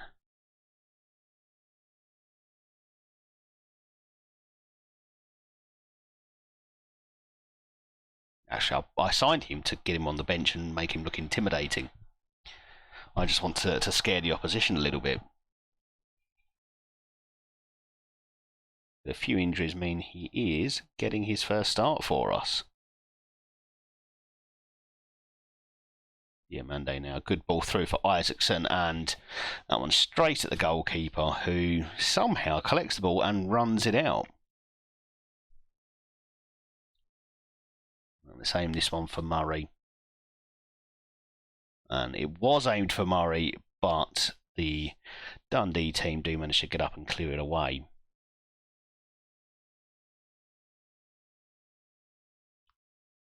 This feels very much like a second string team that we put out here against Dundee, and most of that has been enforced by injuries. 3 injuries to some key players. It means that we are just a little bit shy of where we'd like to be in terms of the starting 11, but that's fantastic football, and Kozia Dubry unfortunately can't apply the finish. And do wonder if Kovacevic is fit, whether he does put that one away from the right wing. Well, goalkeeper comes out and spills the ball. Sarmiento does chase the ball down on the edge of the box, but the highlight is over.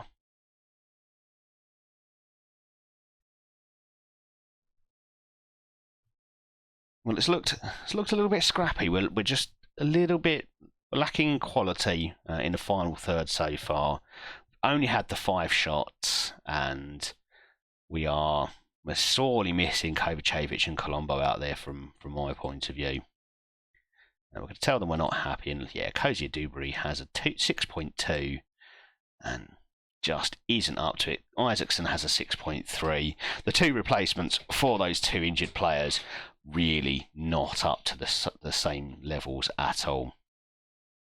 Isaacson is a very good player on his day, and I've said it in previous streams, I do think he is a striker more than he is a winger, but not really showing it today. He's had a couple of chances and one-on-one with the goalkeeper, and he hits it straight at him, so expect a little bit better from a striker at this level. We do build again from the back, some lovely one-touch football there. Isaacson dropping a little bit deep before giving the ball back to Ridvan and running. We're taking our time with this build-up here. That's a lovely ball forward for Diamande, bursting out from midfield, and Sarmiento can't apply the finish either. It's cleared off the line, and I'm beginning to wonder if it's going to be one of those games for us, you know.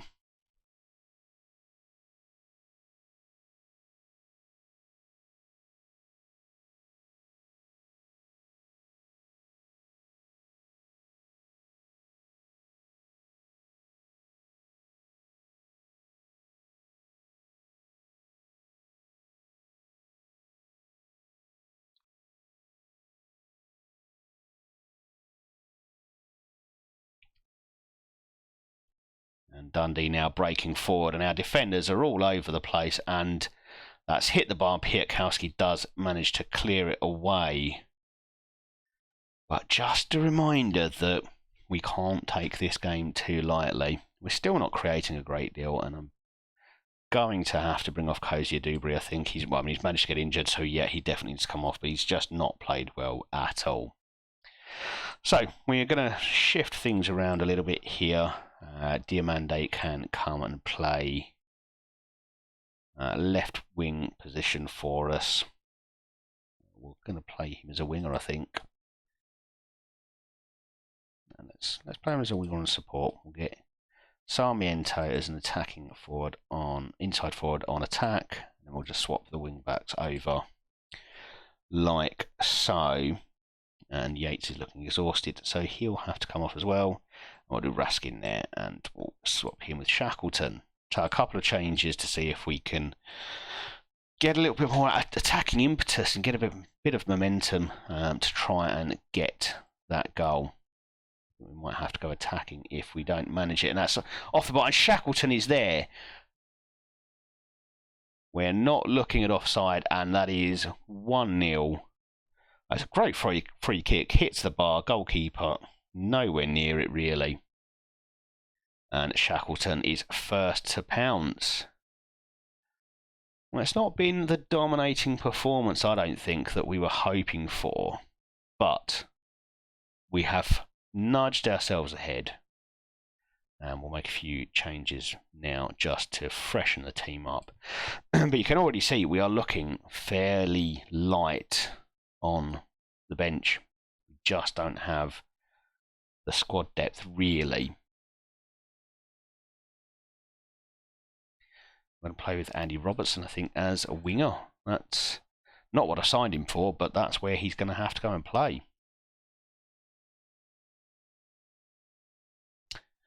And Yilmaz can come off for Thierry Small. I think that's what we do. And then we will do a bit of time wasting, just to try and make sure this game doesn't get away from us.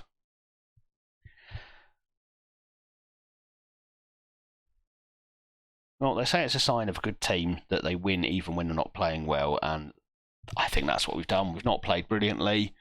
Fairly weak squad. Weakened starting 11 because of the injuries we've had in our squad, particularly to Colombo and Kovacevic, who are two key players for us. But we're back on top of the Premiership.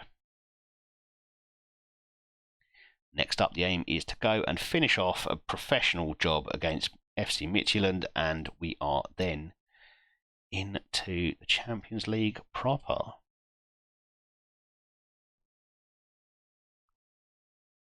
That's an interesting prospect. Morton Frendrup. Played in USA for a number of years now.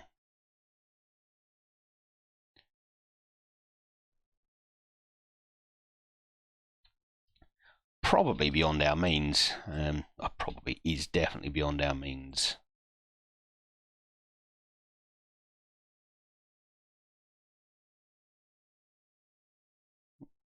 Recruitment meeting, that was silly.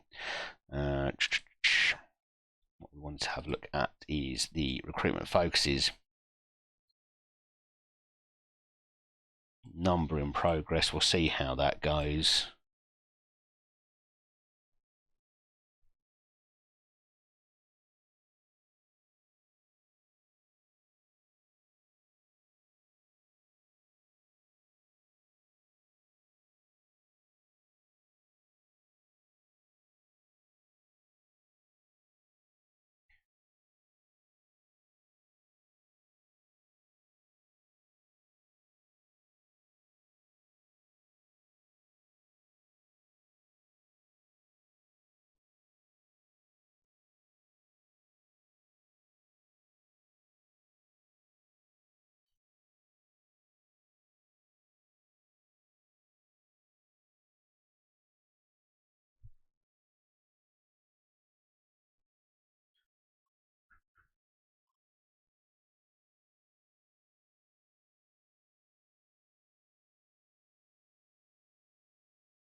So, how is your week going so far, everyone? It is only Tuesday night, I know, and we've missed a few nights streaming because of personal plans.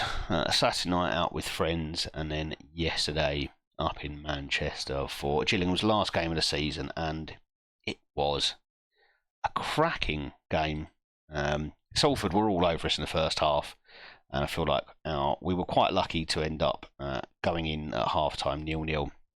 Jake Turner, who is has been second choice goalkeeper for much of the season, had an absolute stormer. 2 excellent saves, both of which looked like they were guaranteed goals, keeping us in the game. And then we grew into the game a little bit more in the second half. Obviously, Neil Harris, our manager, just tweaked things enough to get us back on track, and we were fairly even, and an 84th minute penalty enough for us to grab the win and very nearly spoil Salford's party. But they did manage to make it into the League Two playoffs anyway, despite losing to us. Although I think they did it just on 1 or 2 goals in the end, so it was very, very tight going. Back to work tomorrow for me. We stayed overnight in Manchester last night. Drove down this morning. Still not agitating to leave, so I'm going to keep rejecting for now.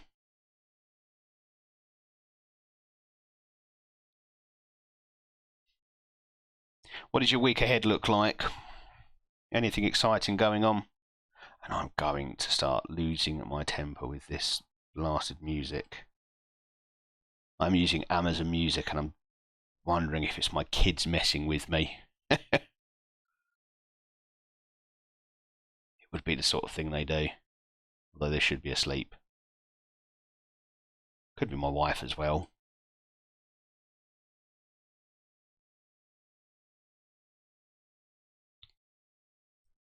Yeah, and it's work for me as well. For me, it's the end of the football season, so, well, it's the end of the League Two season. Obviously, we've still got the Premier League going on, and I feel like I might have to start paying more attention to that so I can actually hold a conversation about Premier League football. It's why I watched the games last night. It's not. I don't know anything about Premier League football. I haven't for years, ever since I was a kid and used to collect Premier League stickers. Actually, I probably should have let him go out. Do you know what? We're going to put him on the loan list. And we'll say 50% wages. But ever since I used to collect Panini Premier League stickers when I was a teenager, I've not really paid much attention to Premier League football. I can name some players in the Arsenal squad, but that is solely because my friend's an Arsenal season ticket holder, and I feel like I need to know at least some of the players when he starts talking about them. Man City 1-1. Okay, well. I mean, it would be all the sweeter if Real Madrid come to Manchester and absolutely hammer City, wouldn't it?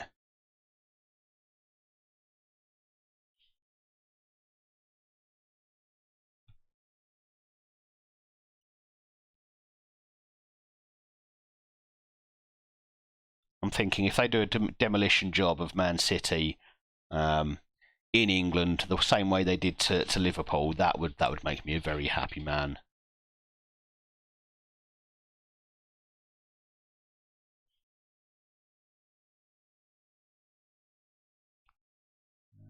Okay, so we're going to go with Mikkel Mikkelsen and Pietkowski again. Hopefully they're all fit. I'm going to give Lewis Payne the start here because I do think he's been slightly better than Samoa so far. So, as a Gillingham fan, and this will be something that's fairly particular, I think, to Gillingham fans, although Man City fans who have actually been Man City fans for more than the last 5 or 6 years will also know about this story. In 1999, Gillingham and Man City were both in what was then Division 2, so the third tier of English football at the time, and we both reached the playoff final. And we, Gillingham were 2-0 up going into the last couple of minutes of the game, and the referee from absolutely nowhere finds 5 minutes of injury time to play. No idea where. Man City bring it back level. We go into extra time, stays level, penalties, Gillingham lose. Now, it was absolutely incredible to us that there was that much injury time, just enough injury time for Man City to equalise, and then went into penalty shootout and we lost. I remember back at the time, so I would have been about 15, I think, when this happened. Actually, I've been 14 going on 15. And I remember hearing via internet forums, Gillingham forums, about Mark Halsey, the referee, partying with the players that night. Now, I've never seen the pictures, so I'm fair. I'll take it with a pinch of salt when his story rolls around. But he is something of a figure of distrust for Gillingham fans. So it was a questionable way for us to lose that game, and thankfully for us, we did go up into the Championship the following season, winning the playoff final against Wigan in 2000. But interestingly today, Mark Halsey, the referee who was in charge of that game, has posted on Twitter that he's in Madrid watching Man City and has put at the end of his tweet, "Come on, City."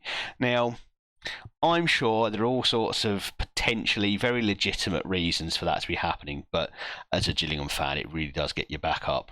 It does. I'll leave everyone to make their own conclusions about whether that's legitimate or not, but it doesn't look good when you're a Gillingham fan to see the referee who inexplicably found injury time from absolutely nowhere, just enough for Man City to be able to bring it back level, just happens to be going off to support Man City in Madrid. I'm not saying that there's anything questionable or suspect about that.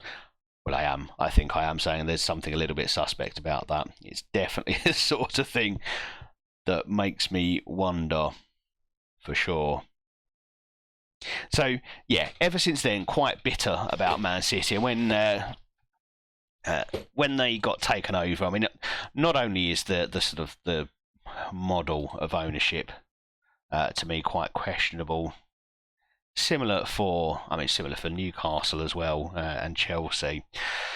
You know, the sort of here's a ton of money, go and buy the league, please, kind of model doesn't particularly impress me. But I am still just that little bit bitter about that result, and I probably always will be. I remember seeing an article a few years ago, actually. I don't even remember where or which paper or anything like that, but it was something that said, I think it was a bit fanciful, really, how sliding doors type thing. What would have happened if Gillingham had been the ones to win that game? Would we be the ones owned by oil billionaires? Almost certainly not, but it was just it did make me wonder, just for a briefest of seconds, could we have been the Man City of Kent? Almost certainly not, but there you go.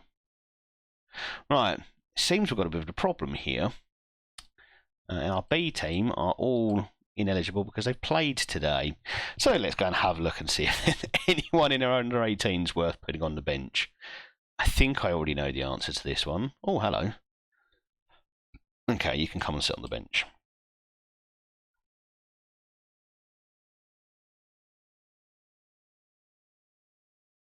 Looks like he could be the only one. Well, James Lennox, you've got potential as well, haven't you, lad? Robbie Houston, yeah, you've got enough potential that you can come and sit on the bench for me and keep a couple of chairs warm. Okay, here we go. Away tie against FC Midtjylland. And you can all have numbers in the 40s because you're children.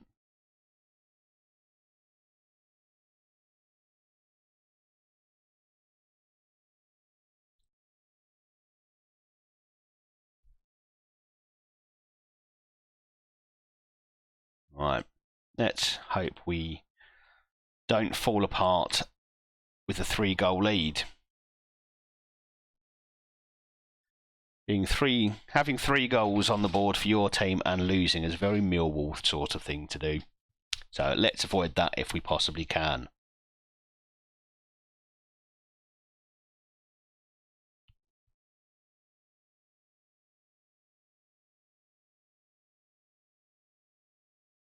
Oh, and that's nearly the perfect start for us there.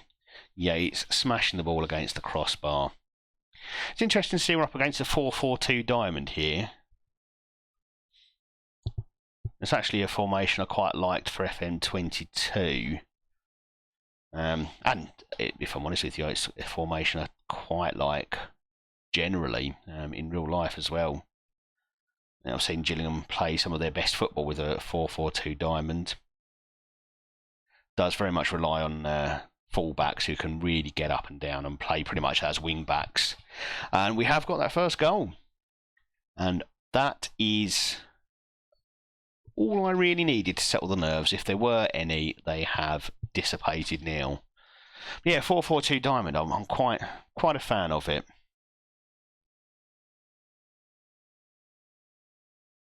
And just a reminder there, this tie is not quite over.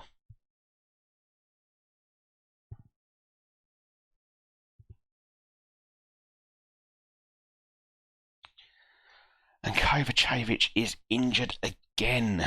Oh, well, that's not something I wanted to see. Okay, we'll get Diamande up there again. And he can play as a winger.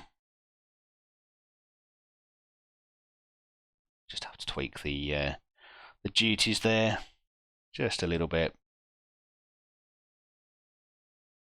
Don't want the same side both attacking, because I think one of the instructions it normally is get to the byline, and we don't want both left wingers getting to the byline or both right-sided players holding back too much either. So let's do that. Wow, that was very close, and that's hit the post and rolled across goal before being cleared. And this tie's not going quite as easily as the second leg did against Anderlecht. We do have that 1-goal lead, but 4-goal lead rather. 1 goal on the night, 4 goals on aggregate. And while I should feel quite comfortable, Midtjylland have had enough shots that I'm not counting my chickens just yet. We are still dominating the ball, and hopefully we can put that to good effect in the second half. I think from about 65 minutes we'll look to strangle the game, look to take time out of it, and is that offside? It looked like a fairly well-timed run to me, actually. No. Offside. Now, let's see how bad a linesman I would be. Pretty terrible. Note to anyone who was thinking about asking me to be a linesman at your next game. Don't. I'm not good.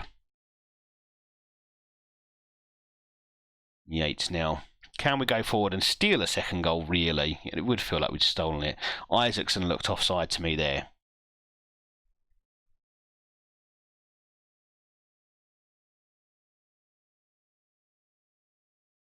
Yep, offside there. Look, see, redemption. Maybe you should ask me to be your linesman at your next game. Yeah, it's considerable distance offside there. That one was quite easy.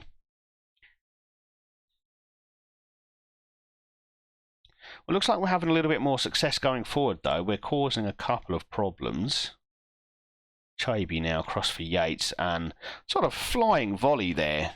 Doesn't really get anything, but he does get it on target, which was displaying some good technique.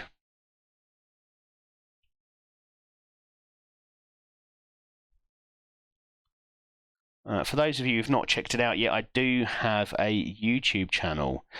Currently, I only have uploads of my Twitch streams on there, simply because I think the idea of editing them down is something I will have to take some time to do. What I'm considering doing is trying to turn in each stream into 1 or 2 videos of no more than about 10 minutes each, with some highlights or something. So if you feel like doing it, do go over to YouTube and search for Adwin1984 and you will find my channel there, and the same Twitch videos that you can see here. Would appreciate a follow over there as well. And as I say, I will look to potentially even start editing them down a little bit to make them a little bit easier to catch up on how progress has been so far. It is time to make some changes. We are also going to try to waste a little bit of time here. Let's just, we're not dominating the game entirely. Midtjylland are having plenty of chances, so we're going to have to do a bit of good old-fashioned football shithousery and just take time out of the game.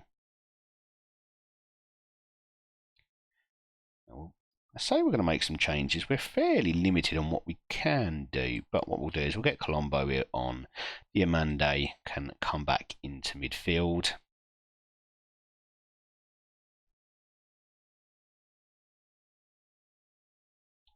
Yeah, that looks good. So let's do that. And we're going to do inside forward over there. You can be inside forward, but I'll put you on support, and we'll just reverse what we did with wing backs. And this music is pausing and driving me a little bit potty here. Okay, so we've got that sorted. I think, yes, right, left. Make one more change. We're going to bring on... Let's bring on Murray. And not as a ball-playing defender. No.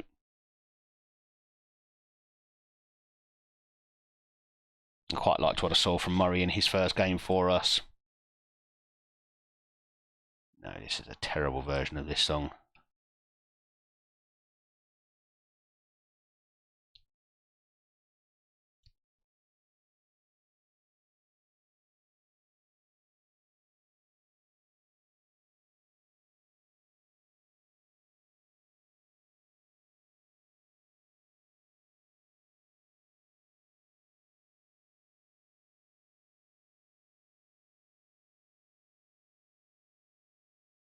try that one more time. Apologies for the fiddling with music here. It is driving me to distraction. Right, and I'm back in the room. So, we still have this 1-0 lead on the night. 4 goals on aggregate. And a bit of an aimless lump forward there. You know, Isaacson and straight at the keeper.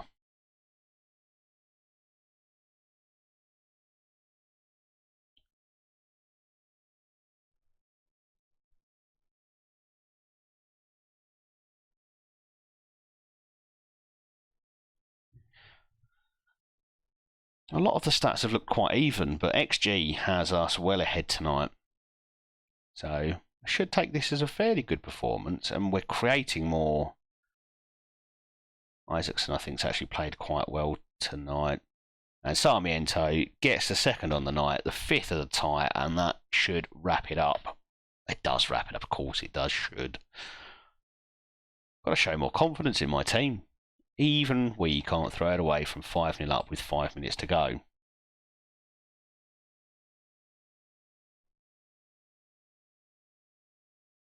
Let's make 2 more changes just to waste some time. Sarmiento can come off, and let's bring on. Now, one of you looked very impressive. James Lennox has huge potential. Let's get him on for just a few minutes. And Robertson can come off. Just make sure he doesn't get sent off. No, because we've already made that change there. Okay, that'll do. Let's get this youngster on. Not much time for him to impress, but it is more about the experience. And in fact, there's a good chance this game will finish before he gets a chance to come onto the box. And Midtjylland do get 1 consolation goal. Well, I can't complain too much about conceding 1 goal to them in 180 minutes of football.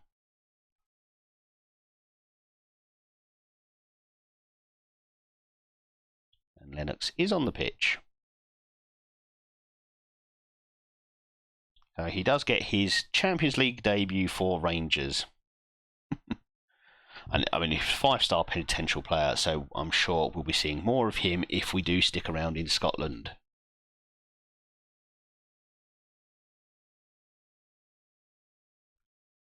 He looks quite tall as well.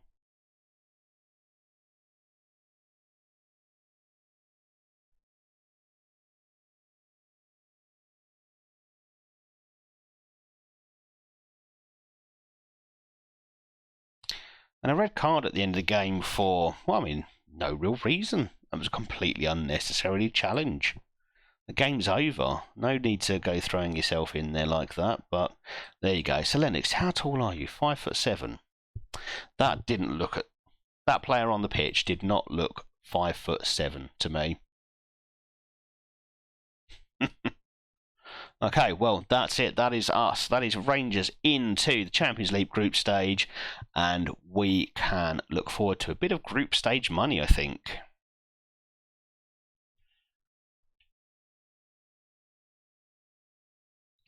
Kovacevic out for 2 to 4 weeks. That is a shame. We do, however, have an international break, which will swallow up some of that time at least. So I suppose if you're going to be injured for a couple of weeks, now's the time to do it. Okay, let's see who we've got in the Champions League group stage. We have some very tough teams out here. Atletico Madrid, Galatasaray, Copenhagen, Liverpool, Wolfsburg, Gladbach, Man United, Paris Saint-Germain. So, as I said, we're definitely going to have a couple of the big English clubs. We've got PSG rather than Bayern, and Atletico rather than Real or Barcelona. But there's some tricky ties there. There are a few winnable ones as well. Galatasaray, Copenhagen, and I would probably say Gladbach. Maybe even Wolfsburg. We should be able to give them a game, I hope. But these are the 2 I'm targeting, I think, for potential wins. Galatasaray and Copenhagen. We've got them both at Ibrox. So they're the 2 that I'd be targeting. I think Wolfsburg, Mönchengladbach, possibly, but they're both away. They're going to be tricky ties. Liverpool, Man United at home, and then Madrid and PSG away. Tricky stuff. Right, £12.75 million. That's lovely. That's topped up the balance quite nicely there.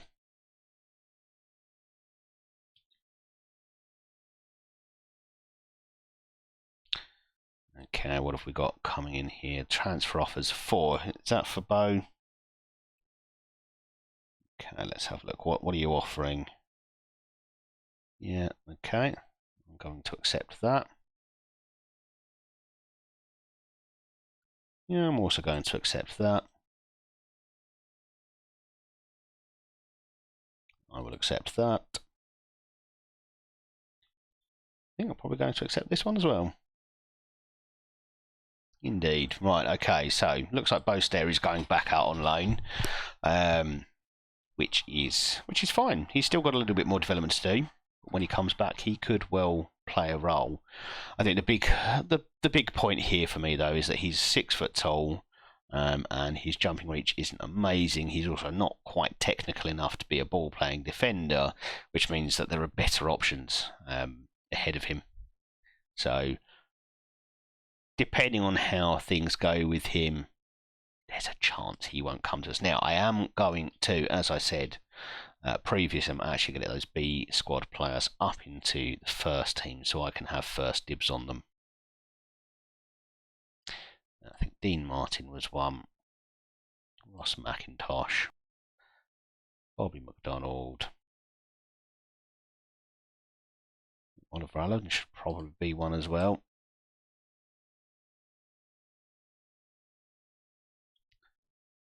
And that'll probably do. Okay, next up we are away to Hearts before the international break. So, can we continue this pretty good start to the season where we have won every game that we've played competitively so far? In fact, we've won all the friendlies as well. And we've only conceded 4 or 5 goals in that amount of time in competitive games. But we scored an awful lot more. We are top of the league, and we have made it into the Champions League group stage, which is what we set out to do this season. Anything, if we do manage to get anything out of that group stage, we'll be quite happy.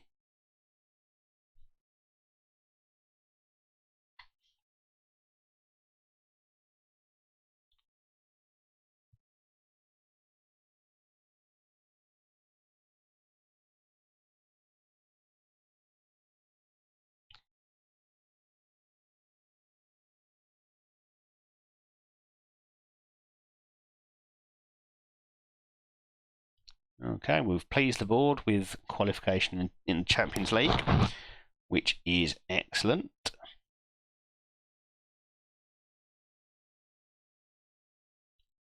In the league, they're expecting us to finish top 2, which I think is pretty realistic.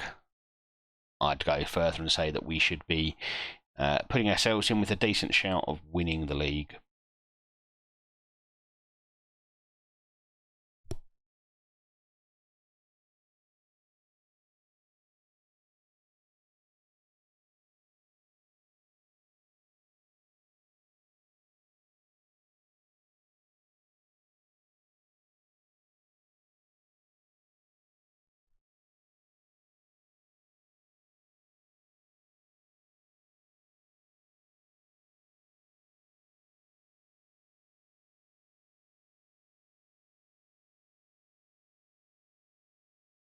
So about 45 minutes left on this stream tonight. In that 45 minutes, what's your topic of choice? What would you like to talk about?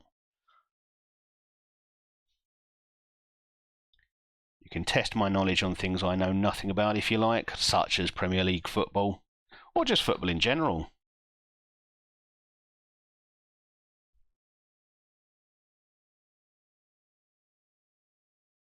You know, perfect. Ashwin, don't bottle that second season with Arsenal.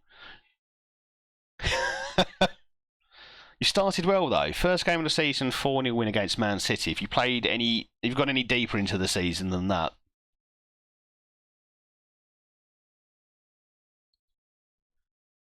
Right, we'll do a bit of deadline day stuff. The aim here is not to sell Colombo unless we absolutely have to.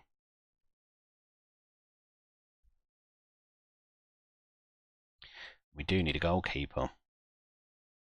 So let's sort that out, shall we?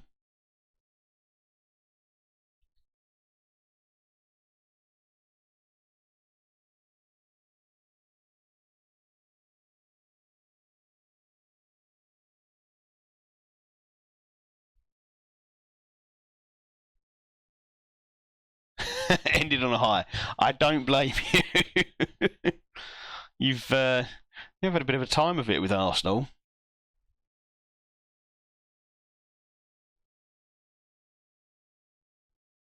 Craig King would be an incredible option, but that's a lot of money that they're asking for. And we don't have that in the budget. Have you made many signings to strengthen the squad? Obviously, you got Schick, but what else did you bring in to strengthen it? Because I think in real life, the only thing you need to do at Arsenal is bring in a few more good players, just to rotate in and out. Otherwise, you're fairly short, I think, on first team quality. Yeah, great. Looks like I'm finishing up about 11 tonight, my time. So yeah, I'll hop on over.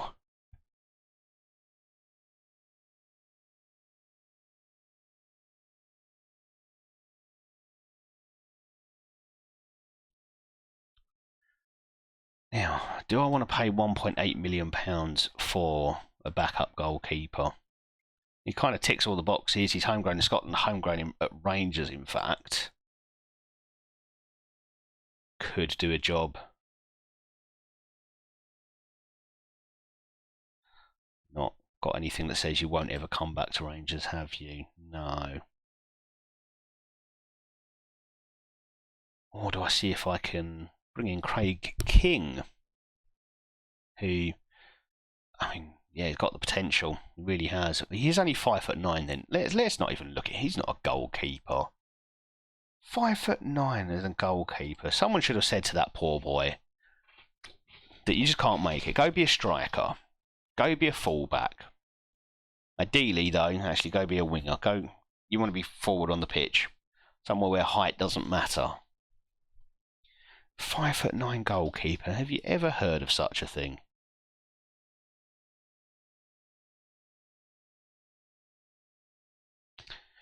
Okay, let's make a decision, shall we? Who's better? Let's do a comparison. Ross Monroe versus Robbie McCrory. So, Robbie wins when it comes to shot stopping, distribution, aerial. Not quite as good with communication, mental, speed, or physical. Attributes wise, that really only plays out in leadership and off the ball, which is completely unimportant. Slightly better on composure and determination. Don't know how much determination really matters for a goalkeeper, but composure potentially does. Vision slightly better for Robbie, so that could speak to him being slightly better. Sweeper keeper, all those first touch is atrocious. Better jumping reach and, I mean, slightly slower, but not so much that I'm going to worry. At 31, he is definitely the stronger of the two, but in Ross's favour, he is slightly better with his first touch. He's not a million miles away in terms of the fundamentals of goalkeeping. His reflexes aren't much worse. His distribution is. His kicking's not as good. But one-on-ones, Robbie does take that. Robbie has better jumping reach. He is slightly taller. Ross Monroe, however, much cheaper. Wages are much lower. And I don't think he'd be a disaster at the back. Robbie McCrory, if you've been playing football in this time, he's been the starting goalkeeper for them in La Liga too. Monroe has been the starting goalkeeper for Dundee in the Premiership. Let's put some feelers out. Let's see, does he want to play as a backup? He wants to be a deputy to first choice keeper. Okay, that's enough for me. Let's go with Ross Monroe. Probably not quite as strong as the other option as McCrory, but we're going to remove and exclude that. These are your options.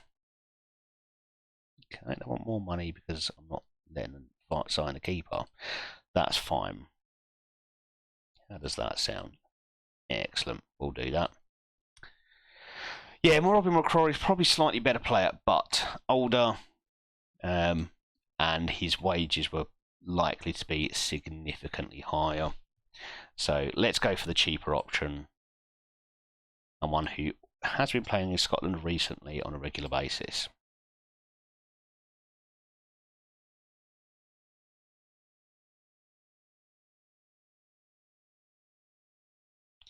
Fine. As it's deadline day, let's just get you in, get your job done.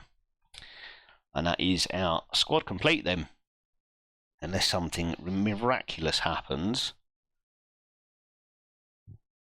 Not that I'd know what that would look like, but unless something bizarre happens, I think we're done.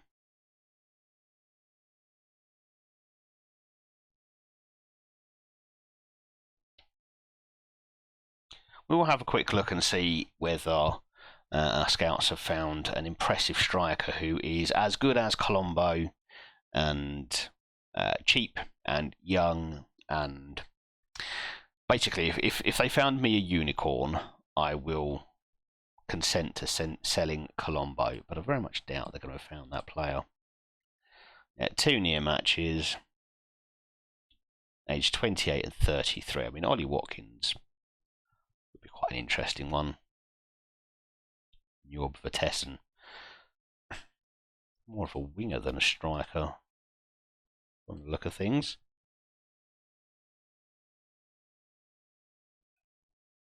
Very handy long shots there. Good free kick taker. But 5'9", so yeah, I'd probably want to play you out wide, my friend.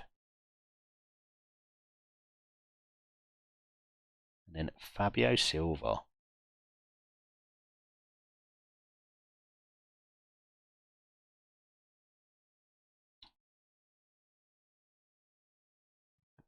Right, let's go back. That Fabio Silva scored some goals in Serie B and Serie A. I wouldn't be completely opposed to the idea.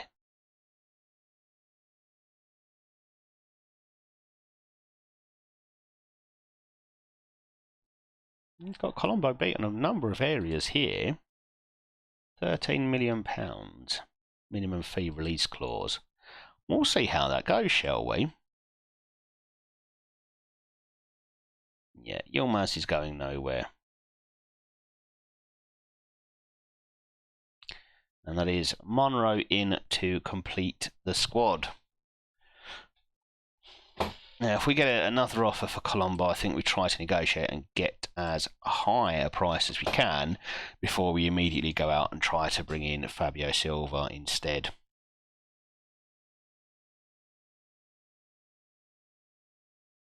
Angry. Well, that's unnecessary.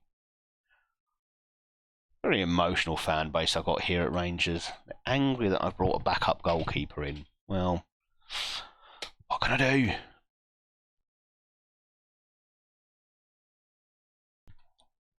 I think football fans are a bit silly in general, aren't we?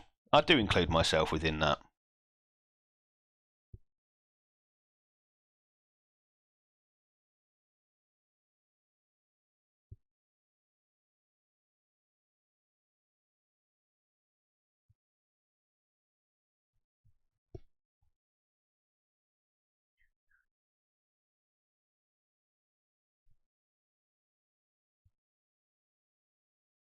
And I don't think I have been linked with him, but Thank you for the flattering comments.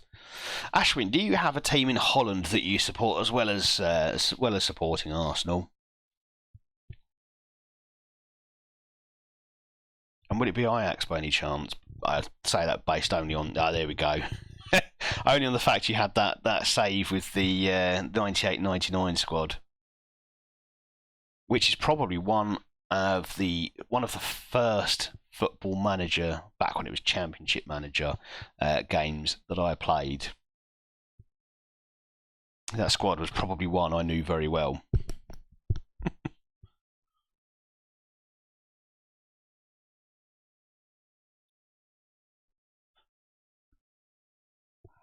It's beginning to look like we're not going to sell Colombo, which is fine by me. Kind of wish I had the money for Fabio Silva now, though.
Okay, deadline day is nearly over now, so I think we're going to escape without losing too many of our best players.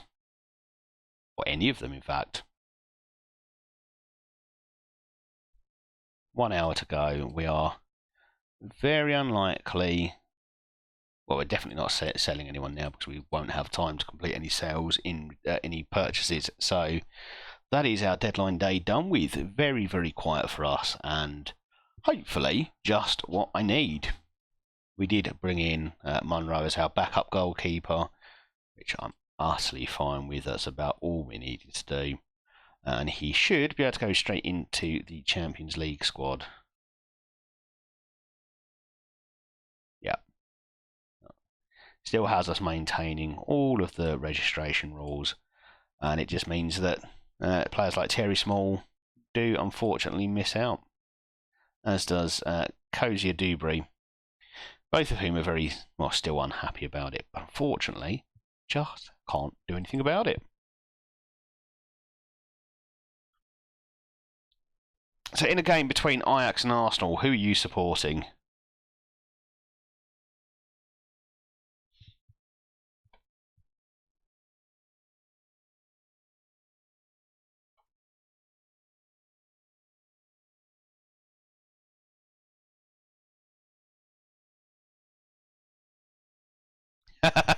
You cry.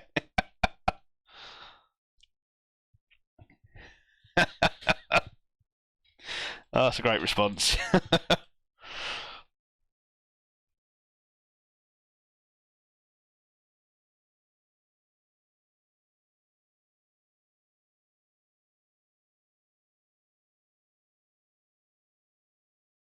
Well, Kovacevic takes the Young Player of the Month award. Manager of the Month award for me, obviously. And well, Phil Welsh, third place in... What league is this? League One Young Player of the Month. Well, not bad.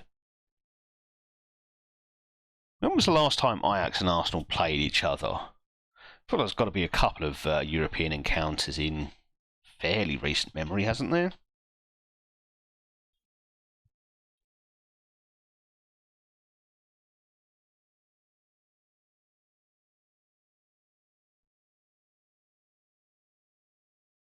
Really, more than 10 years ago? That, I mean, wow.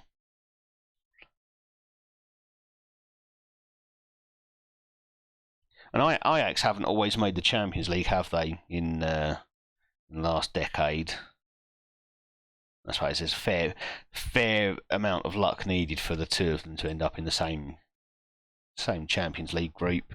Arsenal obviously haven't made the Champions League for a little while.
Okay, let's get into this league game against Hearts. Now, they caused me a little bit of trouble last time around.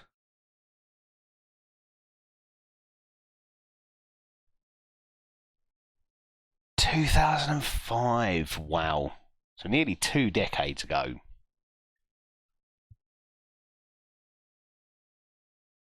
When you were born then, weren't you? I know you were. And I assume the Amsterdam Cup is like a pre-season tournament.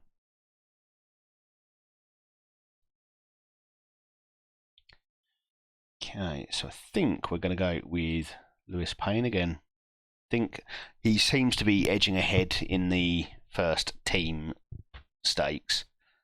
29, yeah, okay. I knew you weren't 18. I knew it. But I knew you were young. I knew you're just a kid to me. Right, let's give Yilmaz a run out because he's sat out the last few.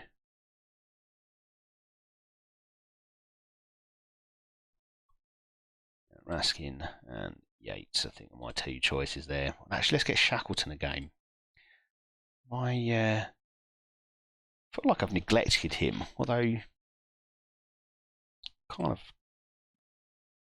He's still played plenty. He's played the league games at least. In fact, he's played all the league games. Let's give Yates a run out then. And Chaby can start this one. He doesn't like the Mazzala role now. Just wants to play central midfield on attack. I'm going with the Mazzala. That's how I like to play. He will have to adapt to me. That's how it works here.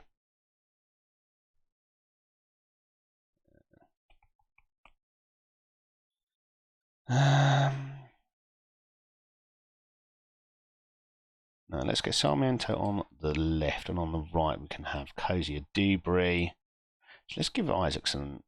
No, Colombo's fine. So yeah, let's get Isaacson out there. We'll have Colombo up front, and then the rest of the team will just be filled with whoever is able to run. That's where we are now. Diamande, Cozier Dubry, and then it's we're gonna have to bring on a couple of kids to the bench. We'll put Thierry Small. I think he can play as a midfielder, so he might be able to cover a wing. If not, I know Andy Robertson can. And then Ross McIntosh or Dean Martin, who... Let's give that to... Actually, Bobby... Oliver Allen. Let's give it to Ross. Potentially a winger. Potentially a winger. And you can have number 13 as my backup goalkeeper. Okay, let's go into this league match.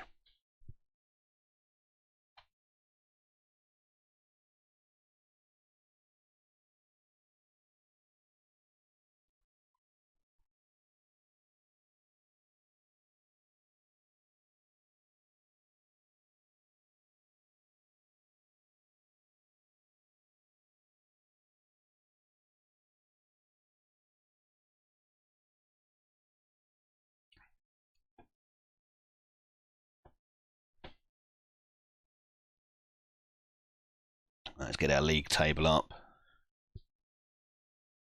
Slow start for us in this game. Fairly even on possession, and we're not creating much yet.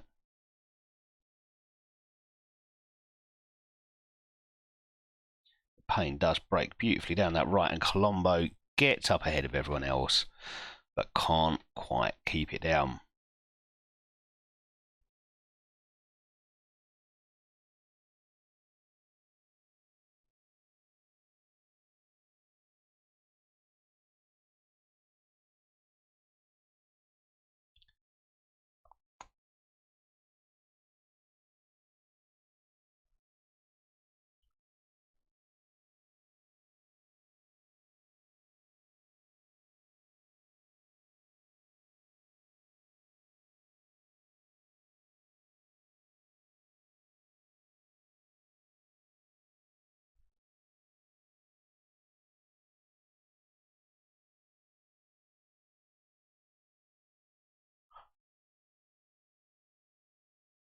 It doesn't look like we're doing a huge amount in this game.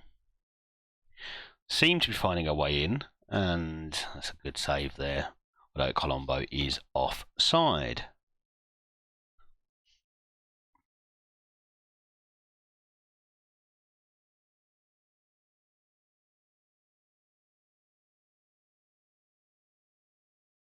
Oh, and Sarmiento steals possession in their half. Chabi out to Yilmaz, but he loses the ball. It's very offside. We're not even going to celebrate that one. That was so offside. Yeah, we've not even had to go to VAR. That's just a straight decision. Easy. Celtic winning quite handsomely in their game against Hibs, so we are potentially handing over first place to them if we don't pick ourselves up here. We need to do better. Go and do better. We will encourage the team, obviously.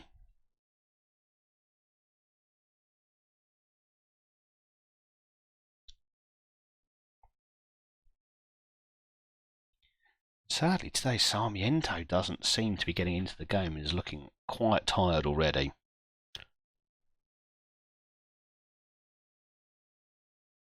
Good chance we might see Robertson out on the left wing.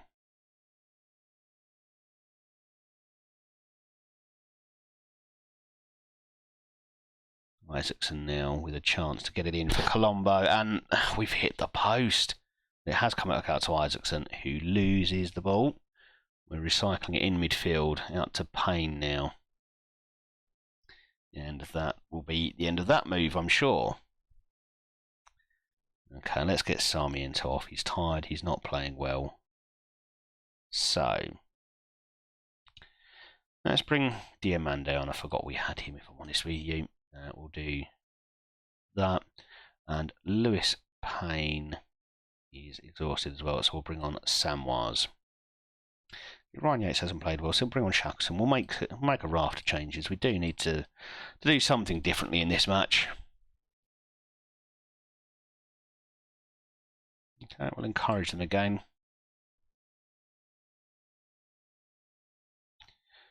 Okay, Isaacson now is looking tired, so we'll bring on Dubry. And Chabi looks tired, so we will bring on... We'll bring on Robertson. He is going to play as a winger, after all. But we'll make him a winger on a support duty. We'll make Kozia Dubry an attacking option on the right, and we'll switch our the duties for our fullbacks again. Okay, let's see if we can steal this. 15 minutes left to go in this game, and hoping that we should be able to get a goal. We've definitely improved in the second half, created far more chances. We just need to put some away. Shackleton forward for Colombo. That's a good ball for Isaacson, who has just run offside. Excellent. Okay, we're going to go attacking for the last few minutes just to see if we can spark something and some more encouragement. It looks like we're going to run out of time to get the winner in this. And that's a disappointing little 0-0 draw away from home.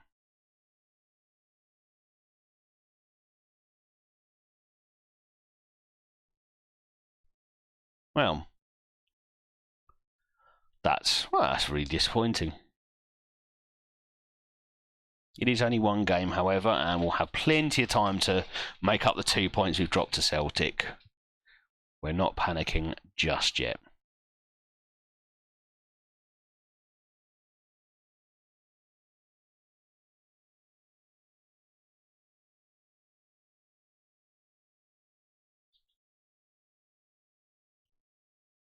Right, we may just get ahead to the next game. We probably won't play the next game.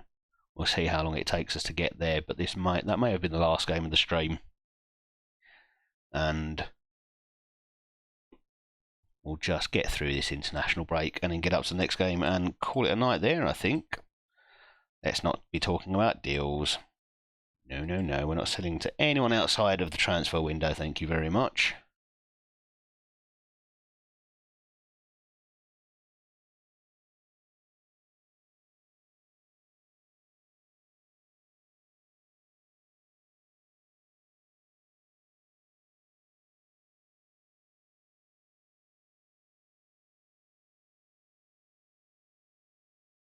Then Kovacevic, his absence in that last game kind of shone through, because if Sarmiento's not on fire, then we rely on Kovacevic, and without him there, Isaacson is a solid option, but I don't think he creates enough.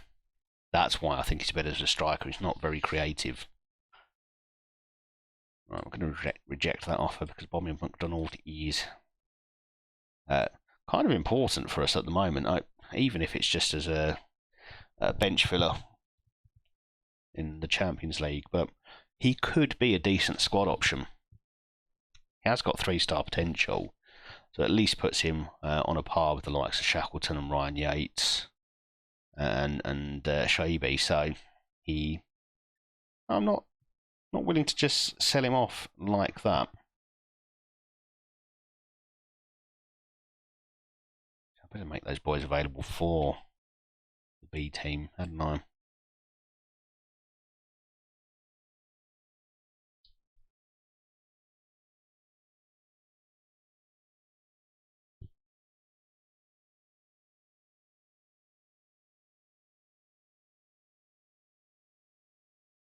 Just you three, I think it is. And Ross McIntosh as well. Alright, let's make you available for the B team. And then at least I think we'll get notified when I need to pull him out of that.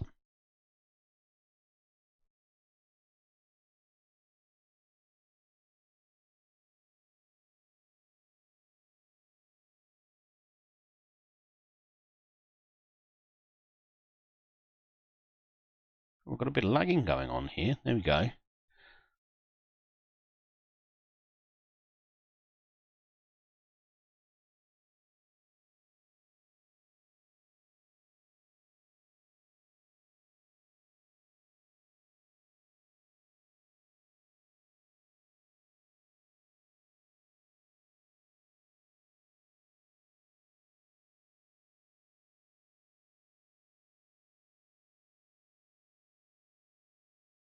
So we are finishing at 11 tonight, so yeah, it's definitely looking unlikely that we'll play the next one, especially seeing as we've got a nice long pause here on the 3rd of September for reasons, I guess.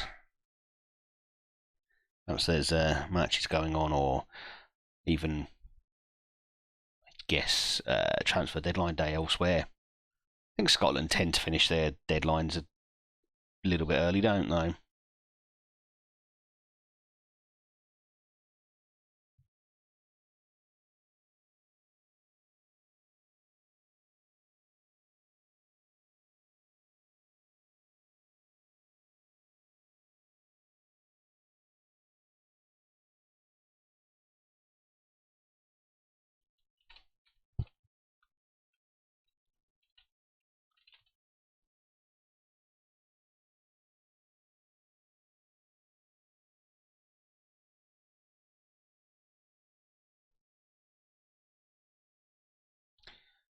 Okay, registration time.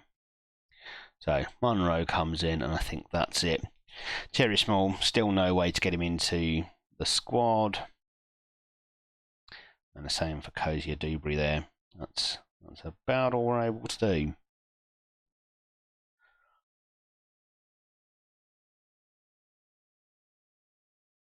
God, what if I just cheese the game? No, it wasn't letting me cheat and get him in.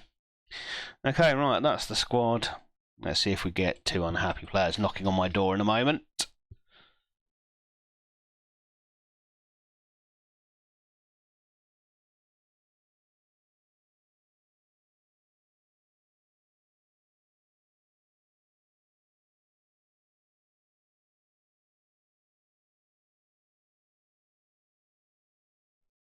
I do love a bit of Guns N' Roses.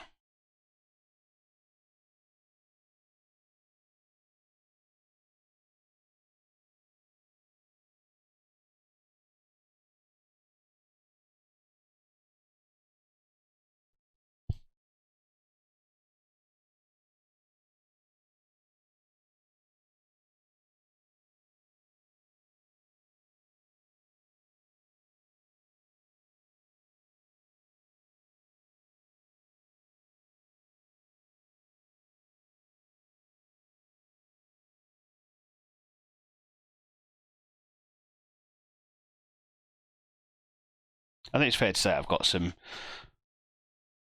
iffy taste in music. For me, music stopped about 15 years ago, and it's not just because I'm an old man and everything sounds the same. It's just I stopped listening to it a long time ago. I listen to the radio occasionally, but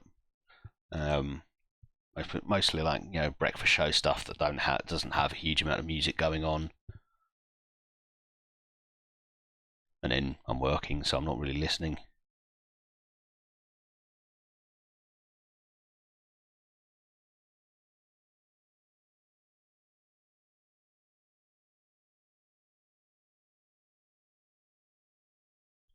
Well, our next game is against Celtic, so that'll be an interesting one to come back to, I think, in the next stream, which will be on Thursday. So after this week, I think we are going to stick to the proposed schedule, which will be Mondays, Thursdays, and Saturdays.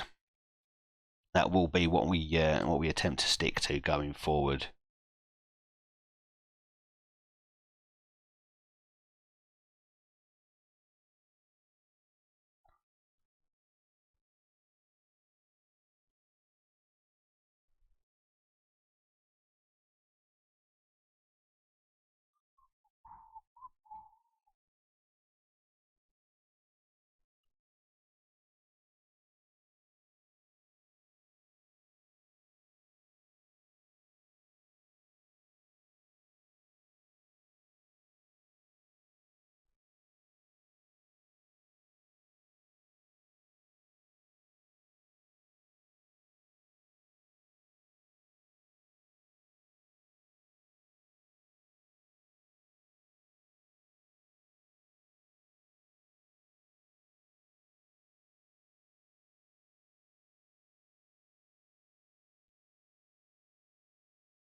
Yeah. Always good to see one of my players score. Prefer not to play in internationals at all.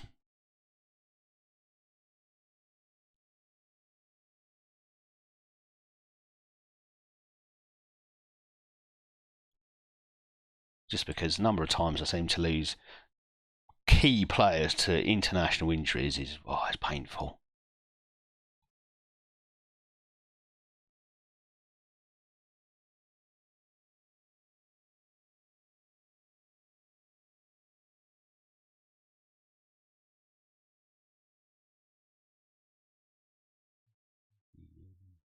Ooh, I give it up. I give it up.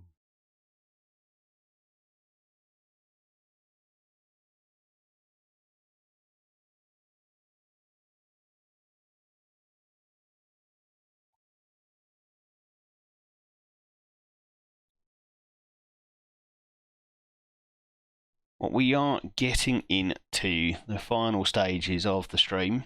I'm just going to get us up to that Celtic game, and then we are going to call it a night. We won't play the Celtic game, and straight after Celtic, look at that, we've got Atletico Madrid, and we are 3,000 to 1 to win the Champions League. So I call that an outsider. It is Football Manager, so probably worth £1 if you can find anyone to lay that for you. But it's it's going to be a tricky one. And with the draw that we have, I genuinely don't see us getting through to the knockout stages. I think there's at best 6-7 points for us. I think we've got a couple of games at home against Galatasaray and Copenhagen that we should hopefully be able to win. But the rest, I mean, it might be a draw away to one of the German teams, but I think the rest we're just writing off. Atletico, Liverpool, Man United, they're not winnable games. They're probably not even games we look to get points from. And of course we've got PSG as well. So quite a tricky set of fixtures for us there. Don't much fancy our chances.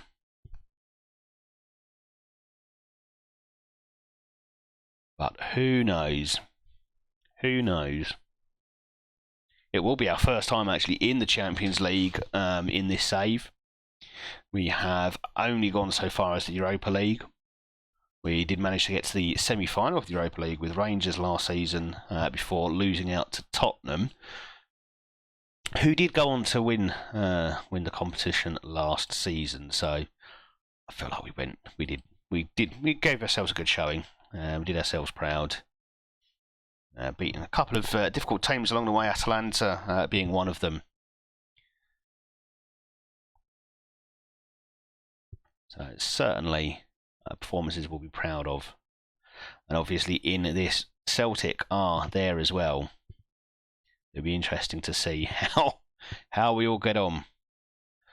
I think the aim has surely got to be better than Celtic, but I don't know who they've got. That's something we can have a quick look at before we sign off for the night. Let's have a look and see who Celtic have got in their Champions League fixtures.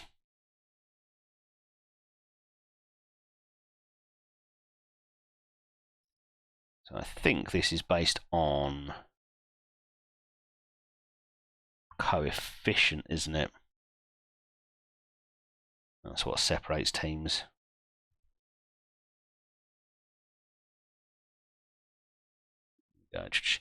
Yeah, goal difference scored, away goals, etc., etc. Coefficient being the last one. So at this stage, we have the lowest coefficient in the entire Champions League, pretty much guaranteeing that we are going to struggle to get through to the knockout stages. Celtic 22nd. So if, and this is obviously very loose, but if we take this as a prediction of finishing, we are probably one of the weakest teams here. Having said that, I genuinely think that all the teams up to and including Celtic are beatable for us. This next swathe of teams, though, probably above our level. So from sort of Wolfsburg up to sort of Tottenham. I mean, we know that we struggled against Tottenham. I think we lost 3-1, 4-1 on aggregate to them in the semi-final last year. So there aren't many teams that we're expecting to beat. Gladbach, probably. I mean, I sort of put them in the same category. We are away to Gladbach and Wolfsburg, but perhaps they're similar-ish for us. But the two games I'm targeting are Galatasaray and who is it? Copenhagen. There they are, so just below Celtic. So they're the two I think we can win. Celtic, on the other hand, are facing. Let's see who they're facing. So they start away to Milan and at home to Gladbach, home to Porto, Real Madrid, Copenhagen, Hajduk Split, Atletico, and Liverpool. So many of the same teams we've got actually. Porto's a bit of an unknown. Porto could absolutely demolish Celtic, but at the same time, Celtic could beat them. So, especially with home advantage, it could be an interesting one. But that's got to be the aim. At least get above Celtic, even if that means doesn't necessarily mean we qualify for the knockout stages. Got to get above Celtic. And Lewis Payne is injured for the Celtic game. Do we have any of the big match players back? I think we are going to have Beck Sorensen back, which is quite big, I feel, for our chances. Colombo is still out injured for 2 days. It's unlikely we're going to have him. That's a worry. He might be able to appear off the bench. I'm not even sure what his injury was. Tight thigh. Oh gosh, has that just come up? Have I missed that? Yeah, there we go. It's right there. He might be able to play. He may well be able to play. And then have we got Kovacevic back? Possibly not. He returns to full training tomorrow, so maybe we might have to take a couple of risks. Celtic at home is probably the game to take risks in, if we're going to take them.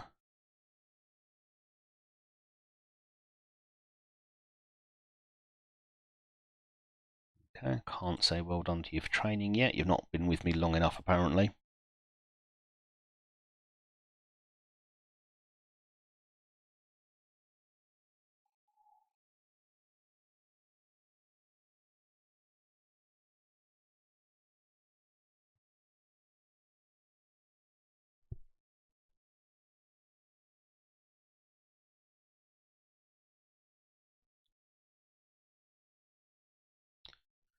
Board expects to draw, supporters expect to draw.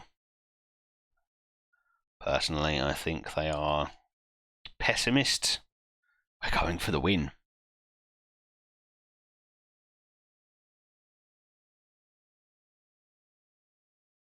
Okay, what we're going to do actually is... Oh, going to undo that, that's for sure.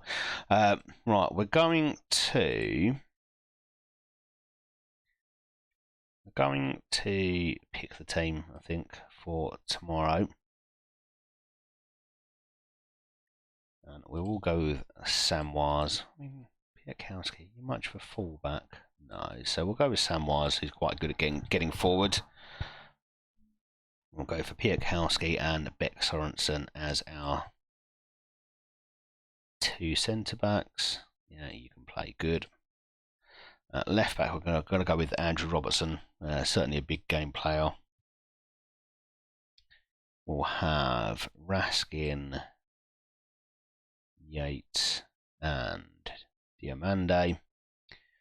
On the wings, we are going to go with Kovacevic. Actually, how much can you play? Yep, you're fine to play. Sarmiento. We are going with Colombo. And then I think we'll leave the subs bench for tomorrow. I just want to check actually what the fitness tests were. Yep, so he's capable of playing, so he's definitely in the side. He's going to start. Sorensen should be fine. Kovacevic, he's certainly capable. And that's what we're going to go with. Okay, let's save up then. So, it's been an absolute pleasure once again, and thank you for joining me. Ashwin, special shout out for you. I'm going to come and raid and join you in a moment. I will upload this video to YouTube. That'll probably be up at some point tomorrow, so do feel free to go and check me out on YouTube as well. Adwin1984. Someone else has already stolen the Adwin84 tag, so I've had to add the 19 on top, but please do feel free to go over there and subscribe to my YouTube channel for uploads of these streams, which at some point in the future I may actually start to edit into shorter versions. It's been great, and I will catch you again on the next stream.